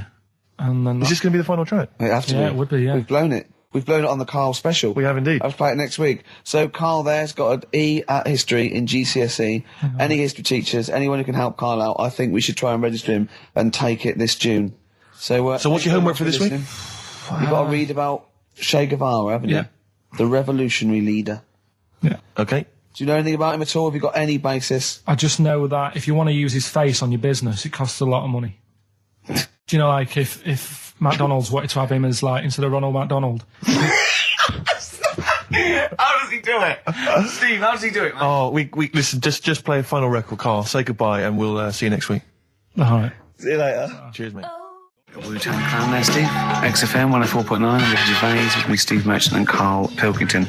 Now, I just remember something else, Carl's in the week. I know it's forbidden to talk to him, but I'll tell you this. He was very excited about the Friends Reunited. He was a bit nervous at first, wasn't he, last week? But he was really getting into it.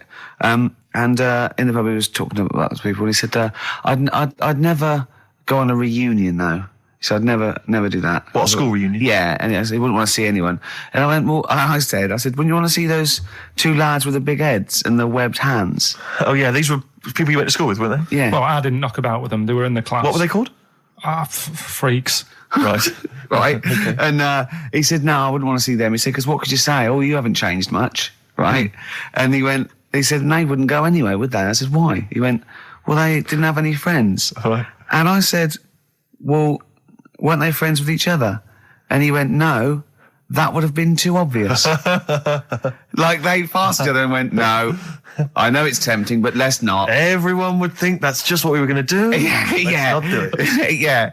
So they didn't even hang around with each other. No. See, I must say, in my head, I've got something like it's like some sort of extra thing from Blake 7 that they're like some sort of lagoon monster, but they just had slightly oversized heads, did they? See, does your head grow? Your eyes don't, does your head? Because maybe they've got to a point now that it's all sort of caught up with each other. Well, at the time, the eyes were very small and the head was huge. Just a very big head. And the fingers aren't going to change, that's not... They had webbed fingers. It was like the penguin in Batman. Really? Are you sure? No, honestly. Are you sure they weren't wearing mittens? No, seriously. Yeah, it wasn't home economics. They weren't getting something out of the oven, a very hot dish, were they? Every time you saw them. But why were there two, but they weren't related and they weren't friends? I don't know, I suppose it's like asthma and that, innit? Some kids have it. And it just was a coincidence. Yeah, but asthma's quite a common thing. Webbed hands, Carl. Yeah. I don't know, you don't think of it, do you, when you're a kid? You just sort of... when you first see them... Yeah. There goes the frogmen. Do you do that? I imagine you get caught staring at things. Yeah, do you go up to people with problems and go, Mummy, is that a monster? Well, I was telling you one about when I used to go with my dad in the taxi. Oh, yeah. Tell us this story. Well, your father was a taxi driver? My dad he had loads of jobs, which he did back then, and they don't do that anymore, do they, people? They don't have loads of stuff. Sure. But at one point, he had a black cab, and I used to go with him. Used to get a beer crate and put it in the front of the black cab, and sort of sit just next to the meter. And anyway, we got this call, and the guy on the end of the radio said, "Oh, you've got your son with you, haven't you?" So he said, "Yeah." So it's just like, we've got to pick up at number 11 Village Lane or whatever. And I said, all right. And it was this woman. It was like a woman version of the Elephant Man. Wow, the Elephant Woman. Yeah, it looked like... it was really strange because I was in the front of the cab, and when you're a kid, if something looks odd, you're a bit scared of it, aren't you? Yeah. And my dad was like, look, be all right. And we're driving towards her. Look, don't worry, son, I've got loads of buns. And just to I'll just throw one down the street if it lets you run after it. You're being mean, right? How old were you, 18? No, I was about 12 or something like that. 11, 12. And as we got closer to her, it looked like she was holding like a bag of spuds on her shoulder. For a snack. Right. And her head was all a bit mangled and messy and that. And my dad said, whatever you do, don't stare at her face. Yeah. And she got in the back. Because you turned into stone. Well, she got in the back, and I had like the mirror, the driver's mirror thing, and sort of having a look, trying to work out. And he said, don't stare at her face. I couldn't work out where her face was. It was that weird. Oh, God. So I'm not sure you're from Manchester. I think you're from like Narnia or something. Yeah, you got frog boys walking around. The Lord of the Rings. That got like the claws of a lobster and the head of a toad. Yeah. And you got women getting in with spuds for heads. I mean, what is this? This is not the place you grew up. This is mad. Oh, you can't believe it in London, can you? You come down and go, look, symmetry.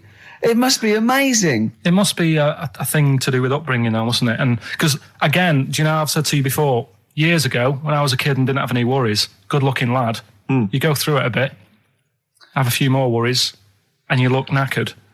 Now, back there's a lot more worries and stuff, so you get a lot more freaks.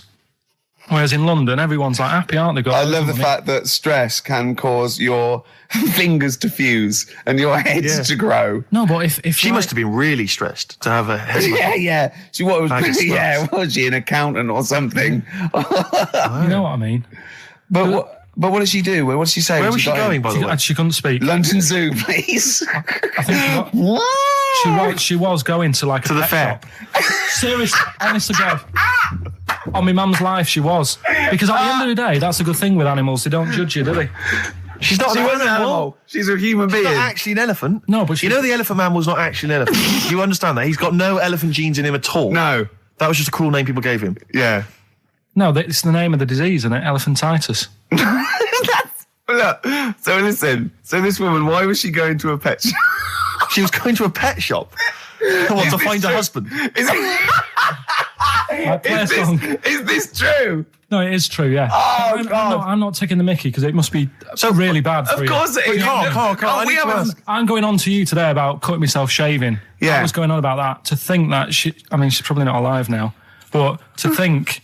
But you're saying that you're going to say this is a worse problem than a little cut shaving, aren't you? Yeah. Yeah. Do you know what I mean? I think you're right. Carl, there's a couple of key questions I need to ask. One, if she couldn't talk, how did she tell your father where to drive it? Did she have it written on a note? Did she point with her nose? Yeah. Right, this has got silly. Pick your song. But also, finally, where did you say she lived again? It was like in a village, a little small village. Right. Just hidden out of the way. All I'm saying is we could maybe get like some sort of coach, book some coaches, get a coach party up there to have a look at her. Take some photos. And now you can make some lemonade. The offspring of a woman and some spuds. Yeah. Please enter at your peril. Should it give me a shiny shilling?